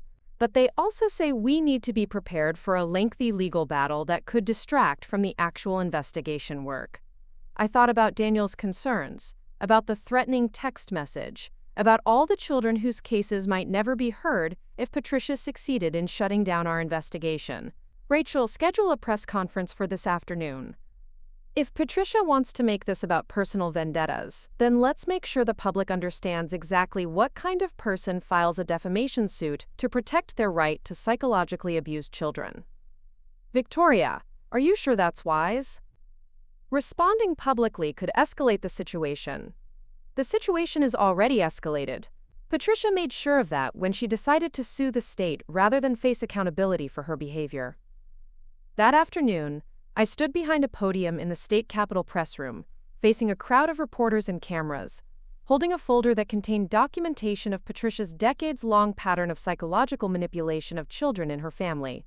"Ladies and gentlemen, I'm here today to address the lawsuit filed by Patricia Blackwood in an attempt to shut down our investigation into family interference in youth athletics. Mrs. Blackwood claims that this investigation is a personal vendetta. I'm here to set the record straight." I opened the folder and began reading from the documented cases. Mrs. Blackwood systematically undermined the athletic confidence of her son Daniel, convincing him to quit soccer at age 12 when he was being recruited for select teams. She engaged in a pattern of psychological manipulation of her granddaughter Chloe, repeatedly telling the child she wasn't athletic enough for competitive volleyball. She destroyed Chloe's volleyball uniform hours before the state championship game, in a deliberate attempt to prevent her from competing. The room was silent except for the clicking of cameras and the scratching of pens on notepads. But Mrs. Blackwood's behavior extends far beyond our family. Our investigation has documented her interference in the athletic pursuits of at least 8 other children in our extended family over the past 2 decades. She has used her social position to spread rumors about children she perceived as competition for her own family members. She has engaged in deliberate sabotage of equipment, schedules, and team dynamics to serve her own agenda. I closed the folder and looked directly into the cameras. Mrs. Blackwood is not filing this lawsuit because she's been defamed. She's filing this lawsuit because she's been exposed. She's afraid that other families will recognize their own experiences in our investigation and come forward with their own stories of psychological manipulation disguised as family love.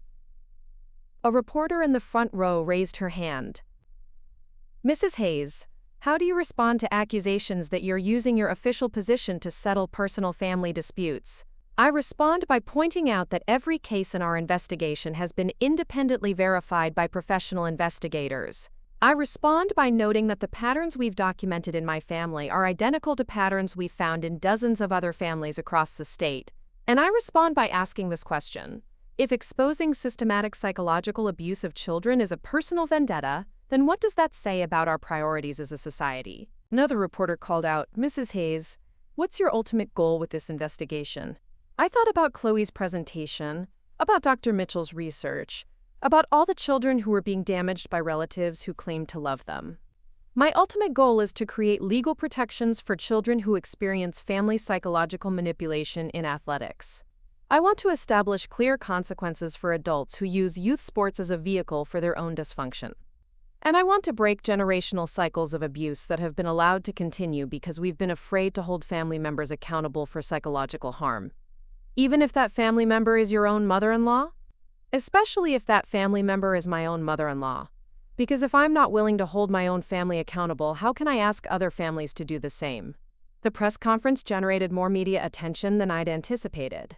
By evening, news outlets across the country were covering the story, and my office was flooded with calls from families who recognized their own experiences in the patterns we'd described. But it was the call from Daniel that meant the most. "Victoria, I just watched your press conference. I need you to know something." "What's that?" "I am so proud to be married to you. I am so proud that our daughter gets to see what it looks like when someone stands up for what's right, regardless of the personal cost. And I am so grateful that you're fighting not just for our family, but for all the families who haven't found their voice yet. Daniel, are you ready for what comes next? Because Patricia is going to fight back harder than ever, and it's going to get ugly. Victoria, for the first time in my life, I'm ready to stop being afraid of my mother's anger. I'm ready to prioritize protecting children over protecting her feelings." That evening, as I tucked Chloe into bed, she asked me a question that stopped me in my tracks. "Mom, do you think Grandma Patricia will ever understand that what she did was wrong?" I considered the question carefully, thinking about the lawsuit, the press conference, the years of documented psychological manipulation. "I don't know, sweetheart. Some people are so invested in believing they're right that they can't acknowledge the harm they've caused. But whether or not she understands doesn't change our responsibility to protect other children from experiencing what you experienced. Mom, I want you to know something. Even if this gets really hard, even if people try to make us stop, I'm proud of what we're doing. I'm proud that my story might help other kids."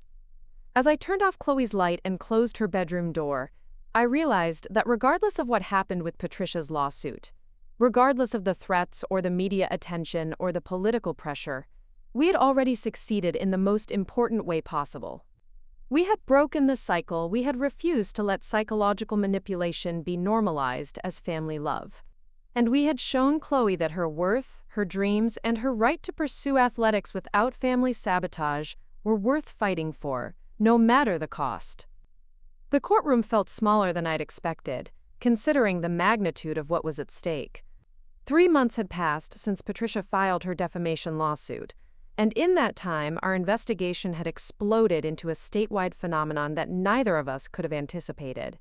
The media coverage had attracted attention from families across Oregon, and what started as documentation of one woman's destructive behavior had evolved into the largest investigation of family psychological abuse in youth athletics that the state had ever undertaken. I sat at the defendant's table with our legal team, acutely aware that Patricia was less than 20 feet away, flanked by 2 expensive attorneys, and wearing the kind of tailored suit that was designed to project innocence and respectability. She hadn't looked at me once since entering the courtroom, but I could feel the tension radiating from her direction like heat from a fire. Behind me, the gallery was packed with families whose children had been affected by the kind of manipulation we were fighting to stop. Daniel sat in the front row with Chloe, who had insisted on being present despite my concerns about exposing her to what promised to be a brutal legal battle. Dr. Mitchell was there with a briefcase full of research that would support our defense. Coach Rodriguez had driven up from Riverside with several other coaches who had witnessed family interference in their programs. But it was the presence of Margaret, Daniel's aunt, that gave me the most hope. At 73 years old, she had decided to testify about the generational patterns of psychological manipulation in their family, despite knowing it would likely destroy her relationship with Patricia permanently. Judge Harrison entered the courtroom with the kind of measured dignity that suggested she understood the broader implications of this case. She was a woman in her 60s with silver hair and sharp eyes that seemed to take in every detail of the packed courtroom. Ladies and gentlemen, we're here today to address the defamation lawsuit filed by Patricia Blackwood against Victoria Hayes and the Oregon Department of Family Athletics Protection. This case will determine whether Mrs. Hayes' investigation and public statements about Mrs. Blackwood constitute defamation, or whether they represent legitimate public interest in protecting children from family psychological abuse. Patricia's lead attorney, Richard Chambers, was exactly what I'd expected. Expensive suit, perfect hair, and the kind of smooth confidence that came from years of defending wealthy clients who weren't used to being held accountable for their behavior. Your Honor, My client Patricia Blackwood is a respected member of her community who has been systematically defamed by her daughter-in-law in what can only be described as a vindictive campaign designed to destroy her reputation. Mrs. Hayes has used her official position to wage a personal war against a woman whose only crime was expressing concern about her granddaughter's athletic pursuits. Chambers painted a picture of Patricia as a loving grandmother, whose reasonable concerns about Chloe's volleyball participation had been twisted into evidence of psychological abuse. He characterized my response to the uniform incident as an overreaction fueled by long-standing family tensions, rather than legitimate child protection concerns. Your Honor, Mrs. Hayes destroyed a perfectly good family relationship over a simple misunderstanding about appropriate athletic attire. Rather than handling this disagreement privately, as any reasonable person would, she chose to weaponize her professional position to publicly humiliate my client and damage her standing in the community. As I listened to Chambers' opening statement, I felt a familiar anger building in my chest. He was doing exactly what Patricia had always done, reframing psychological manipulation as loving concern, characterizing accountability as persecution, and positioning the abuser as the victim. Our attorney, Sarah Chen, was younger than Chambers but possessed a quiet intensity that commanded attention. When she stood to deliver our opening statement, her voice carried the weight of every family that had been damaged by the kind of behavior we were fighting to stop. Your Honor, this case is not about a family disagreement over athletic attire. This case is about a documented pattern of psychological manipulation, spanning multiple decades and affecting numerous children. Mrs. Blackwood did not express reasonable concern about her granddaughter's volleyball participation. She deliberately destroyed the child's uniform hours before the most important game of her high school career, then stood by and watched the child cry, and felt satisfied that she had taught both the child and her mother a lesson about their place in the family hierarchy. Sarah opened a thick folder and pulled out photographs that had been taken the night of the championship game, images of Chloe's torn uniform, of her tear-stained face, of the way she'd tried to hold the pieces together, as if she could somehow fix what Patricia had deliberately broken. But, Your Honor, the uniform incident was not an isolated event. It was the culmination of years of systematic psychological manipulation designed to undermine this child's confidence and sabotage her athletic dreams. And as our investigation has revealed, Chloe Hayes was not Mrs. Blackwood's only victim. Sarah gestured toward the gallery, where dozens of families sat waiting to testify about their own experiences with Patricia's interference. Over the past 4 months, we have documented 17 separate incidents of family psychological manipulation involving Mrs. Blackwood. We have testimony from coaches, parents, and the children themselves about deliberate sabotage, spreading of false rumors, and systematic efforts to undermine young athletes' confidence and participation in sports. The first witness called was Daniel, and watching my husband walk to the witness stand was one of the most difficult moments of the entire ordeal. He had spent weeks preparing for this testimony, working with therapists to recover memories that had been buried for decades, confronting the reality that his own mother had deliberately damaged his psychological development. Mr. Blackwood, Sarah began gently, can you tell the court about your own athletic experiences as a child? Daniel's voice was steady but quiet as he described his love of soccer, his natural talent, the excitement he'd felt when coaches began discussing select team opportunities. Then his voice grew heavier as he recounted the subtle campaign Patricia had waged to convince him he wasn't good enough. She never said I was bad at soccer directly. It was more insidious than that. She would point out mistakes I made and suggest they proved I wasn't cut out for competitive athletics. She would compare me to other kids and always find ways to suggest I was falling short. She would talk about how disappointed I would be if I got my hopes up only to be cut from better teams. And how did this affect your decision to continue playing? I convinced myself that quitting was my choice, that I was being realistic about my abilities. It wasn't until decades later, when I saw her doing the same things to my daughter, that I realized I had been psychologically manipulated into giving up something I loved. Chambers' cross-examination was brutal, as I'd expected. He tried to characterize Daniel's recovered memories as unreliable, suggesting that therapy had implanted false memories of abuse that had never occurred. He painted Daniel as a weak man who was allowing his wife to manipulate him into betraying his own mother. Mr. Blackwood, isn't it true that you've been in therapy specifically to recover memories that support your wife's allegations against your mother? I've been in therapy to understand why I spent 30 years believing I wasn't good enough to pursue athletics, despite evidence to the contrary. But these memories you're describing, they're from 30 years ago, aren't they? How can you be certain they're accurate? Daniel looked directly at Patricia for the first time since the trial began. Because she's still doing it. She did it to me, she did it to my daughter, and she's done it to other children in our family. The pattern is consistent, and it's documented. Margaret's testimony was even more powerful because of her age and the clear emotional cost of speaking out against Patricia. At 73, she had nothing to gain and everything to lose by testifying, which gave her words a credibility that even Chambers couldn't shake. Mrs. Ellis, how long have you known Patricia Blackwood? I've known Patricia for 45 years, since she married my nephew Robert. I've watched her interact with children in our family for decades. And what have you observed about those interactions? Margaret's voice shook slightly, but her resolve was unmistakable. I've watched her systematically undermine children's confidence in their athletic abilities. She did it to Daniel when he was 12 years old, convincing him to quit soccer when he was being recruited for competitive teams. She did it to my grandson Mark when he was playing baseball, telling him repeatedly that he wasn't coordinated enough for team sports. She did it to our great-niece Sarah when she was swimming competitively, suggesting that athletic girls were unattractive to boys. Mrs. Ellis, why didn't you speak up about this behavior before now? The question hung in the air, and I could see Margaret struggling with decades of guilt and regret. Because I recognized the behavior. Because my own mother had done similar things to me when I was swimming competitively in high school. I had scholarship offers from universities, but my mother convinced me that pursuing athletics would interfere with finding a suitable husband. I gave up swimming, and I've regretted it for 50 years. And you saw Patricia repeating this pattern?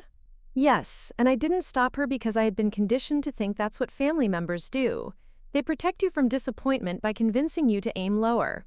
It wasn't until I saw what she did to Chloe, saw that beautiful child crying over her torn uniform, that I realized we weren't protecting these children, we were destroying them. The gallery was completely silent as Margaret finished her testimony. Several people were crying, and I could see recognition in the faces of parents who were finally understanding their own family dynamics in a new light. But it was Chloe's testimony that proved to be the turning point in the trial. At 17, she possessed a clarity and composure that was remarkable, and her account of Patricia's psychological manipulation was delivered with a precision that left no room for doubt. Miss Hayes, can you describe your relationship with your paternal grandmother? Chloe looked directly at Patricia as she spoke, her voice clear and unwavering. My grandmother has spent years trying to convince me that I'm not good enough to play volleyball competitively. She's told me repeatedly that I'm too emotional for sports, that I don't have the mental toughness required for serious competition, and that I should focus on activities that are more appropriate for girls. How did these comments affect you? They made me doubt myself constantly. Even when coaches praised my performance, even when I was playing well, I would hear her voice in my head telling me I was fooling myself about my abilities. I almost quit the team 3 times because I started to believe that maybe she was right, maybe I wasn't good enough. Sarah pulled out a folder of documents. Miss Hayes, I'm showing you what's been marked as Exhibit A. Can you identify this for the court? Chloe looked at the papers and her expression grew sad. These are emails my grandmother sent to other family members about my volleyball participation. She was asking them to talk to my parents about the amount of time and money they were spending on what she called my volleyball obsession. And what did these emails suggest? They suggested that my parents were indulging an unrealistic fantasy, that I would be disappointed when I realized I wasn't good enough for serious competition, and that they should encourage me to pursue more practical interests. The emails, which had been obtained through the investigation, painted a clear picture of Patricia's behind-the-scenes campaign to undermine family support for Chloe's athletics. She had enlisted other relatives in her efforts, spreading doubt about Chloe's abilities and questioning whether the family should continue supporting her volleyball participation. Miss Hayes, Can you tell the court about the day your uniform was destroyed? Chloe's composure finally cracked slightly as she described that afternoon. The excitement she'd felt about the championship game, the devastation of seeing her uniform torn apart, the fear that she wouldn't be able to play. She didn't just destroy a piece of clothing. She destroyed my confidence, my excitement, my sense of belonging on the team. When she tore that uniform, she was telling me that I didn't deserve to be on that court, that I had been fooling myself about my place on the team. Chambers' cross-examination of Chloe was aggressive, and I had to resist the urge to intervene as he tried to characterize her as a teenager who was exaggerating normal family dynamics. Miss Hayes, isn't it true that your grandmother was simply trying to help you develop realistic expectations about your athletic future? Chloe's response was swift and decisive. Mr. Chambers, my grandmother has never attended a single volleyball game, never asked about my training, never shown any interest in my actual athletic performance. Her suggestions about realistic expectations were based on her desire to control me, not on any knowledge of my abilities. But surely you understand that families sometimes have different opinions about what's best for children. There's a difference between having different opinions and deliberately destroying a child's equipment hours before the most important game of their high school career. There's a difference between expressing concern and systematically undermining a child's confidence over a period of years. The testimony phase of the trial lasted 3 weeks, with witness after witness describing Patricia's pattern of psychological manipulation. Coaches testified about her interference in team dynamics. Other family members described incidents of sabotage and manipulation. Child psychologists explained the long-term effects of the kind of systematic undermining that Patricia had engaged in.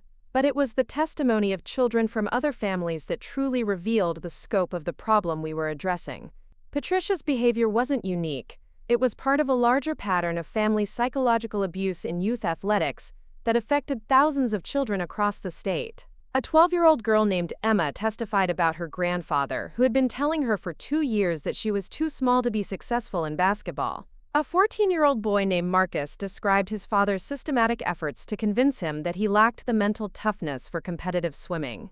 A 16-year-old named Ashley talked about her mother's campaign to undermine her confidence in track and field by constantly comparing her unfavorably to other runners. Each story was different in its details but identical in its pattern.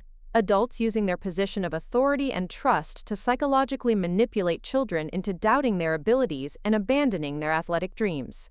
Dr. Mitchell's expert testimony provided the scientific framework for understanding what we were dealing with. She explained the psychological mechanisms of family manipulation, the long-term effects on children's development, and the intergenerational patterns that allowed this kind of abuse to continue unchecked. Your Honor, what we're seeing in these cases is not occasional family disagreement about athletic participation. We're seeing systematic psychological manipulation designed to control children's behavior and limit their potential. The effects of this manipulation extend far beyond athletics. Children who experience this kind of family psychological abuse are more likely to develop anxiety disorders, depression, and lifelong issues with self-confidence. As the trial progressed, I could see the weight of evidence accumulating against Patricia. Her attorneys had tried to frame the case as a family dispute blown out of proportion, but the sheer volume of documented incidents made that narrative impossible to sustain. The most damaging testimony came from Patricia herself. Against her attorneys' advice, she had insisted on taking the stand to defend her actions, apparently convinced that her charm and social status would be enough to sway the judge. It was a catastrophic miscalculation. Under direct examination by her own attorney, Patricia tried to present herself as a loving grandmother, whose only concern was protecting her granddaughter from disappointment. She characterized the uniform incident as a misunderstanding, claiming she had only intended to provide Chloe with a nicer uniform and hadn't realized how attached the child was to her team jersey. But under cross-examination by Sarah Chen, Patricia's facade crumbled completely.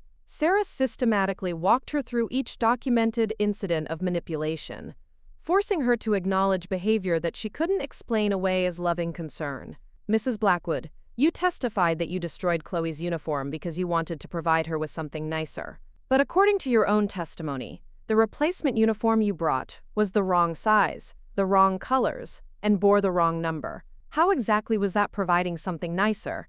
Patricia's composure began to slip. I thought the quality was better. I was trying to help. Mrs. Blackwood, you've testified that you've always supported Chloe's athletics, yet you've never attended a single volleyball game, never asked about her training schedule, and never shown any interest in her actual performance. How do you reconcile those statements? I've been busy. I have other obligations. But you found time to send emails to other family members questioning whether Chloe's parents should continue supporting her volleyball participation, didn't you? Patricia's face flushed red. I was concerned about the family's resources being wasted. Wasted on what, Mrs. Blackwood? On unrealistic expectations. Unrealistic based on what assessment of Chloe's abilities? You've already testified that you've never watched her play. The questioning continued for hours, with Sarah methodically dismantling every excuse Patricia offered for her behavior. By the time cross-examination ended, Patricia was visibly shaken, her careful composure replaced by barely controlled anger. Mrs. Blackwood, in your opinion, should children be allowed to pursue athletic dreams even if family members disapprove? Patricia's answer revealed everything about her mindset. Children should be guided by adults who know better than they do about what's realistic. Sometimes that means protecting them from disappointment, even if they don't understand it at the time. And who decides what's realistic, Mrs. Blackwood? The adults in their lives who care about them. Even if those adults have no expertise in athletics, no knowledge of the child's actual abilities, and no interest in supporting the child's dreams? Patricia's voice rose in frustration. Someone has to be realistic. Someone has to prevent these children from setting themselves up for heartbreak. The courtroom was silent as Patricia's words hung in the air. She had just articulated the exact philosophy that our investigation was designed to combat, the idea that family members had the right to crush children's dreams in the name of protection. Judge Harrison's verdict came 2 days later, after she had reviewed hundreds of pages of testimony and evidence. When she entered the courtroom to deliver her decision, the gallery was packed with families who had been following the case, many of whom had their own stories of family psychological manipulation. In the matter of Blackwood versus Hayes, I find that the defendant Victoria Hayes has not engaged in defamation. The evidence presented in this court demonstrates that Mrs. Hayes' statements about Mrs. Blackwood were substantially true and made in good faith as part of a legitimate investigation into child welfare. A cheer went up from the gallery, but Judge Harrison raised her hand for silence. However, this case represents more than a simple defamation dispute. The evidence presented has revealed systematic patterns of psychological manipulation of children that extend far beyond the immediate parties involved. Mrs. Blackwood's behavior, as documented through witness testimony and evidence, constitutes a clear pattern of psychological abuse designed to undermine children's confidence and sabotage their athletic participation. She looked directly at Patricia, her expressions stern. Mrs. Blackwood, your actions toward your granddaughter and other children in your family were not expressions of loving concern. They were deliberate attempts to control and manipulate children through psychological pressure. The court finds that you have engaged in systematic psychological abuse of minors, and I am referring this case to the district attorney's office for consideration of criminal charges. The courtroom erupted in chaos. Patricia's attorneys immediately began conferring with her, while families in the gallery celebrated what felt like a victory, not just for our case, but for every child who had experienced family psychological manipulation. But Judge Harrison wasn't finished. Furthermore, this case has revealed the need for comprehensive legal protections for children who experience family psychological abuse in athletic settings. I am recommending that the state legislature immediately consider the proposal put forward by Mrs. Hayes' investigation team to classify such behavior as a form of child abuse with specific legal consequences. As we left the courthouse that day, surrounded by families who had found their voices through our investigation, I felt a sense of completion that went beyond legal victory. We had not only held Patricia accountable for her behavior, but we had created a framework for protecting other children from similar abuse. Chloe walked beside me, wearing her letter jacket from the volleyball team that had gone on to win the state championship. "Mom, what happens now?" I looked at my daughter. This remarkable young woman who had found the courage to stand up to psychological manipulation and tell her truth in front of a packed courtroom. "Now we work to make sure that what happened to you never happens to another child. Now we build the legal protections that will give kids the right to pursue their dreams without fear of family sabotage. Now we change the world." 6 months later, the Oregon legislature passed the Youth Athletic Protection Act, the first law in the nation to specifically address family psychological manipulation of student athletes.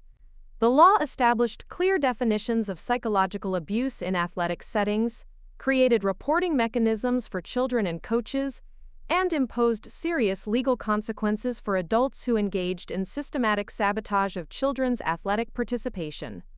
Patricia faced criminal charges for child psychological abuse and was sentenced to community service working with families affected by similar manipulation. More importantly, she was permanently banned from attending youth athletic events and required to undergo therapy to address her own psychological issues. But perhaps the most significant outcome was the ripple effect the case created across the country. Other states began investigating similar patterns of family interference in youth athletics. Coaches received training on recognizing and reporting psychological manipulation. Families found the courage to speak up about abuse they had previously accepted as normal. Daniel and I renewed our wedding vows on the 1-year anniversary of the night everything changed, with Chloe serving as our maid of honor and Margaret walking me down the aisle. In my vows, I promised to continue fighting for children who needed someone to believe in their dreams, even when their own families didn't. And Chloe, now a freshman at the University of Oregon on a full volleyball scholarship, gave a speech at the ceremony that brought everyone to tears. A year ago, my grandmother tried to destroy my uniform and my dreams in one vindictive act. She thought she was teaching my mother and me a lesson about our place in the family. Instead, she accidentally taught us something far more valuable, that we have the power to fight back, to demand better, and to protect other children from the kind of psychological abuse that she tried to normalize as love. As I looked around at the gathered crowd, families we had helped, colleagues who had supported our investigation, friends who had stood by us through the most difficult year of our lives, I realized that Patricia's attempt to tear down my daughter had instead built something far more powerful than she could have imagined. A movement. A legal framework. A new understanding that children's dreams deserve protection, even from the family members who claim to love them most. 2 years had passed since the courtroom victory that changed everything, and I found myself standing in the newly constructed headquarters of the National Youth Athletic Protection Foundation, watching through floor-to-ceiling windows as snow began to fall over Portland's skyline. The building itself was a testament to how far we'd come. 5 stories of modern architecture housing investigators, therapists, legal advocates, and support staff dedicated to protecting children from family psychological manipulation in athletics. The foundation had grown beyond anything I could have imagined when I first accepted that phone call from Robert Chen. What started as a regional investigation into family interference had evolved into a national movement, with chapters in 37 states and a team of over 200 professionals working to identify and stop patterns of psychological abuse that had been hiding in plain sight for generations. My assistant knocked on the office door carrying a stack of files that had become as familiar as my morning coffee. "Victoria, the quarterly report is ready for your review. We've documented and resolved 432 cases of family psychological manipulation this year alone, with criminal charges filed in 67 instances." I accepted the files with a mixture of pride and sadness. Each number represented a child who had been psychologically damaged by relatives who should have been their greatest supporters, but it also represented a child who now had protection and support to pursue their athletic dreams without fear. "What's the breakdown by sport and region?" quote, I asked, settling into the reading chair that had become my sanctuary for processing the most difficult cases. Soccer leads with 98 cases, followed by gymnastics with 87 and basketball with 73. Geographically, we're seeing the highest concentration in affluent suburban communities, where youth athletics have become extensions of family social status. The patterns had become depressingly predictable over the past 2 years. Wealthy families who viewed their children's athletic success as reflections of their own worth, grandparents who projected their own failed dreams onto unwilling recipients, parents who used youth sports as battlegrounds for marital disputes and sibling rivalries. But we'd also discovered something else. Generations of former athletes who had been psychologically manipulated into abandoning their dreams, now finding their voices and seeking justice for traumas they'd carried in silence for decades. My phone buzzed with a text from Chloe, now a junior at the University of Oregon, and team captain of a volleyball program that had reached the NCAA tournament 2 years running. "Mom, can you meet me for lunch today? I have something important to tell you." I smiled, remembering the scared 17-year-old who had cried over her torn uniform in our foyer. That girl had transformed into a confident young woman who spoke regularly at our foundation events, sharing her story with other young athletes who were facing family psychological manipulation. An hour later, I sat across from Chloe at our favorite cafe near campus, watching her fidget with her napkin in a way that suggested she was nervous about whatever she wanted to discuss. "Mom, I've been thinking about what I want to do after graduation, and I've made a decision that I hope you'll support." I set down my coffee cup, giving her my full attention. "Tell me." "I want to go to law school and specialize in child advocacy. Specifically, I want to focus on legal protections for young athletes who experience family psychological abuse." The pride that swelled in my chest was so intense it took my breath away. "Chloe, that's incredible. You'd be amazing at that kind of work. I've been researching programs, and there's a joint JD/PhD program at Stanford that would let me study both law and psychology, focusing on family dynamics and competitive athletics. Professor Martinez thinks I'd be a strong candidate, especially given my personal experience and my work with the foundation."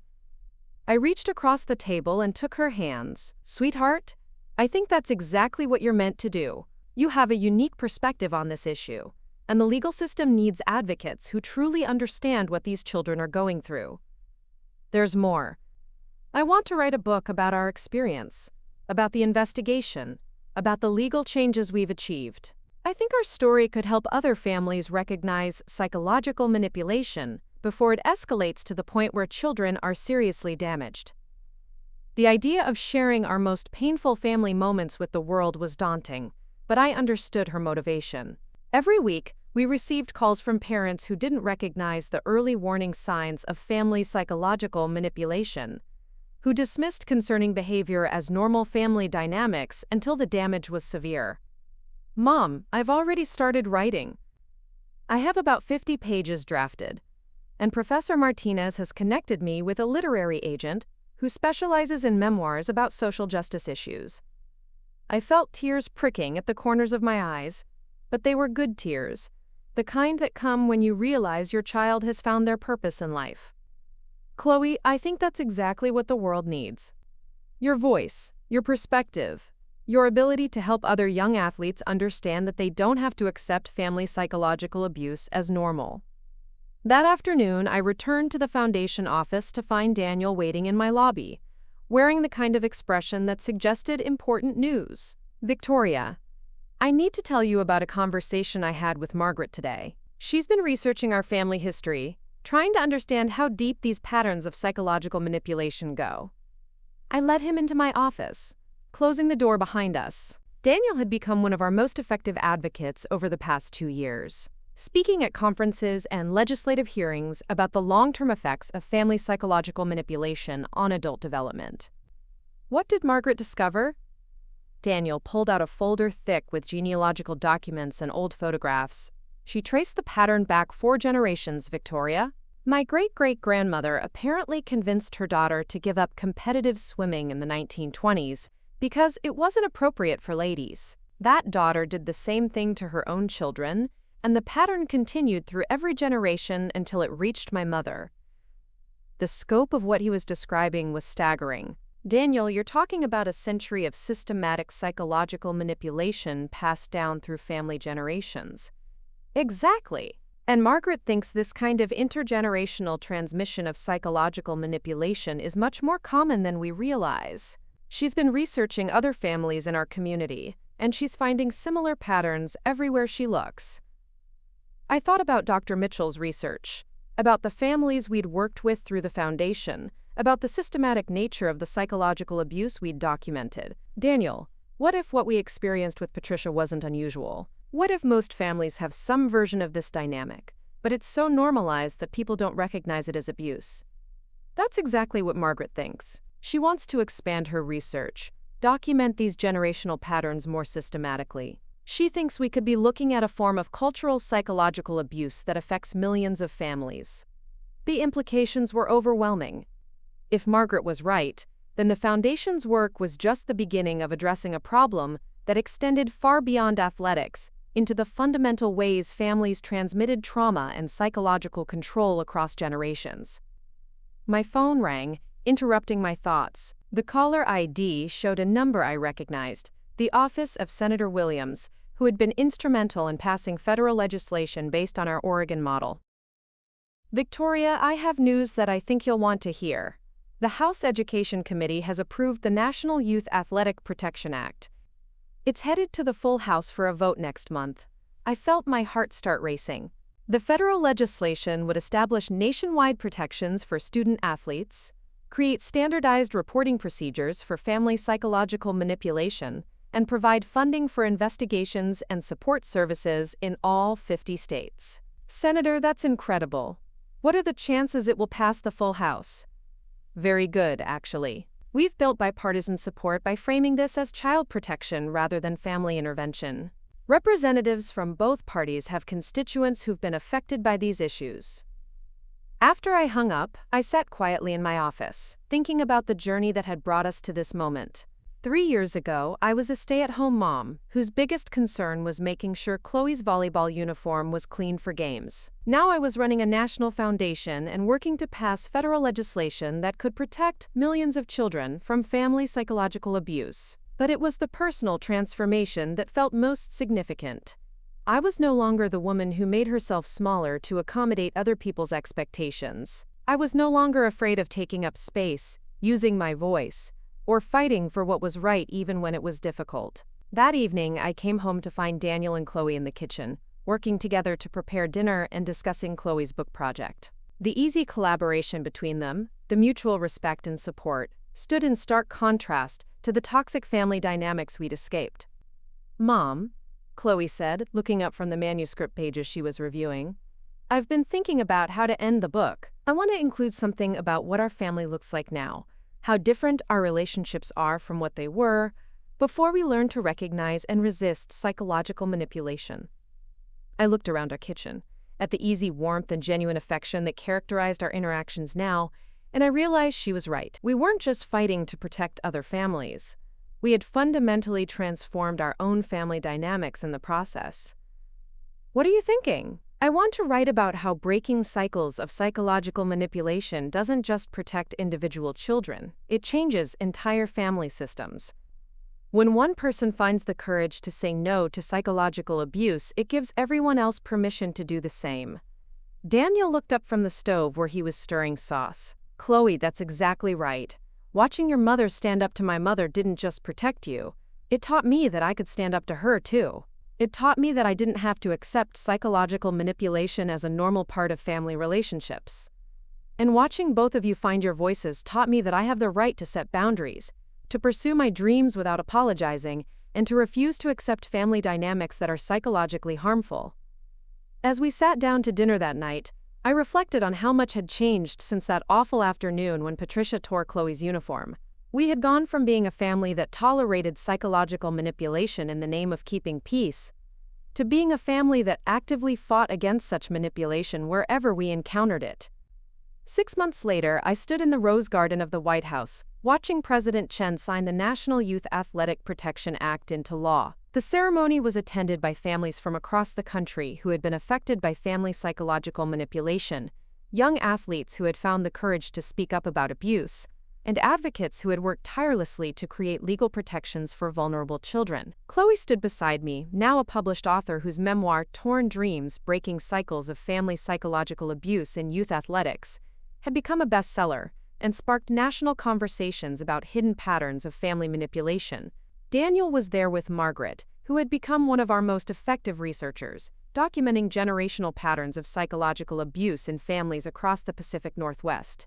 As the president spoke about the importance of protecting children's dreams from family members who would crush them in the name of love, I thought about Patricia, who is now completing her 3rd year of mandated therapy and community service. The last time Daniel had spoken with her, she had begun to acknowledge the harm she had caused, though the process of accepting responsibility for decades of psychological manipulation was slow and painful.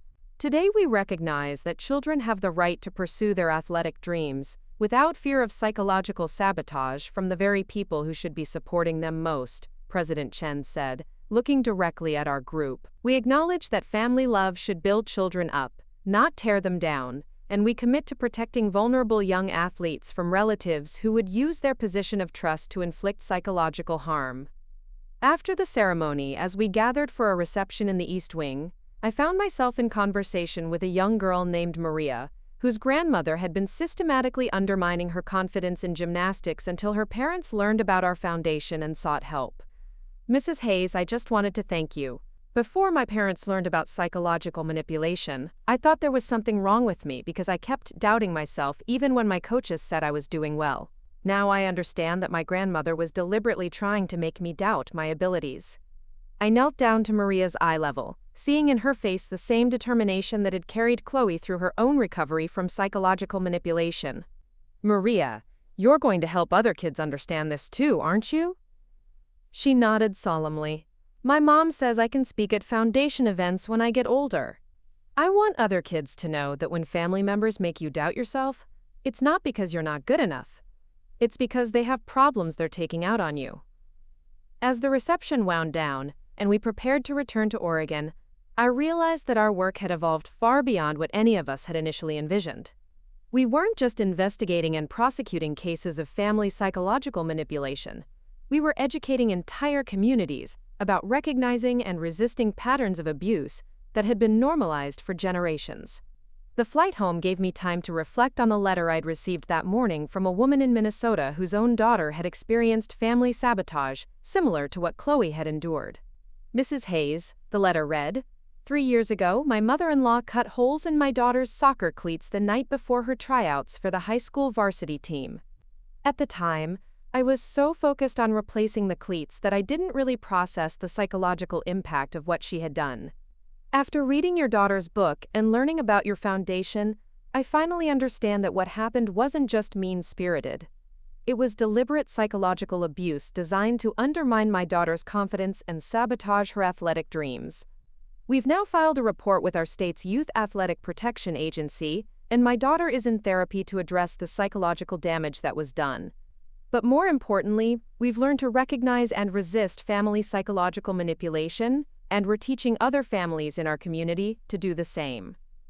These letters arrived daily now, from families across the country who were finally finding words for experiences they'd never understood how to describe. Parents who realized that their own athletic dreams had been crushed by family psychological manipulation. Grandparents who recognized unhealthy patterns in their own behavior and sought help to change. Young athletes who learned to distinguish between constructive criticism and psychological sabotage.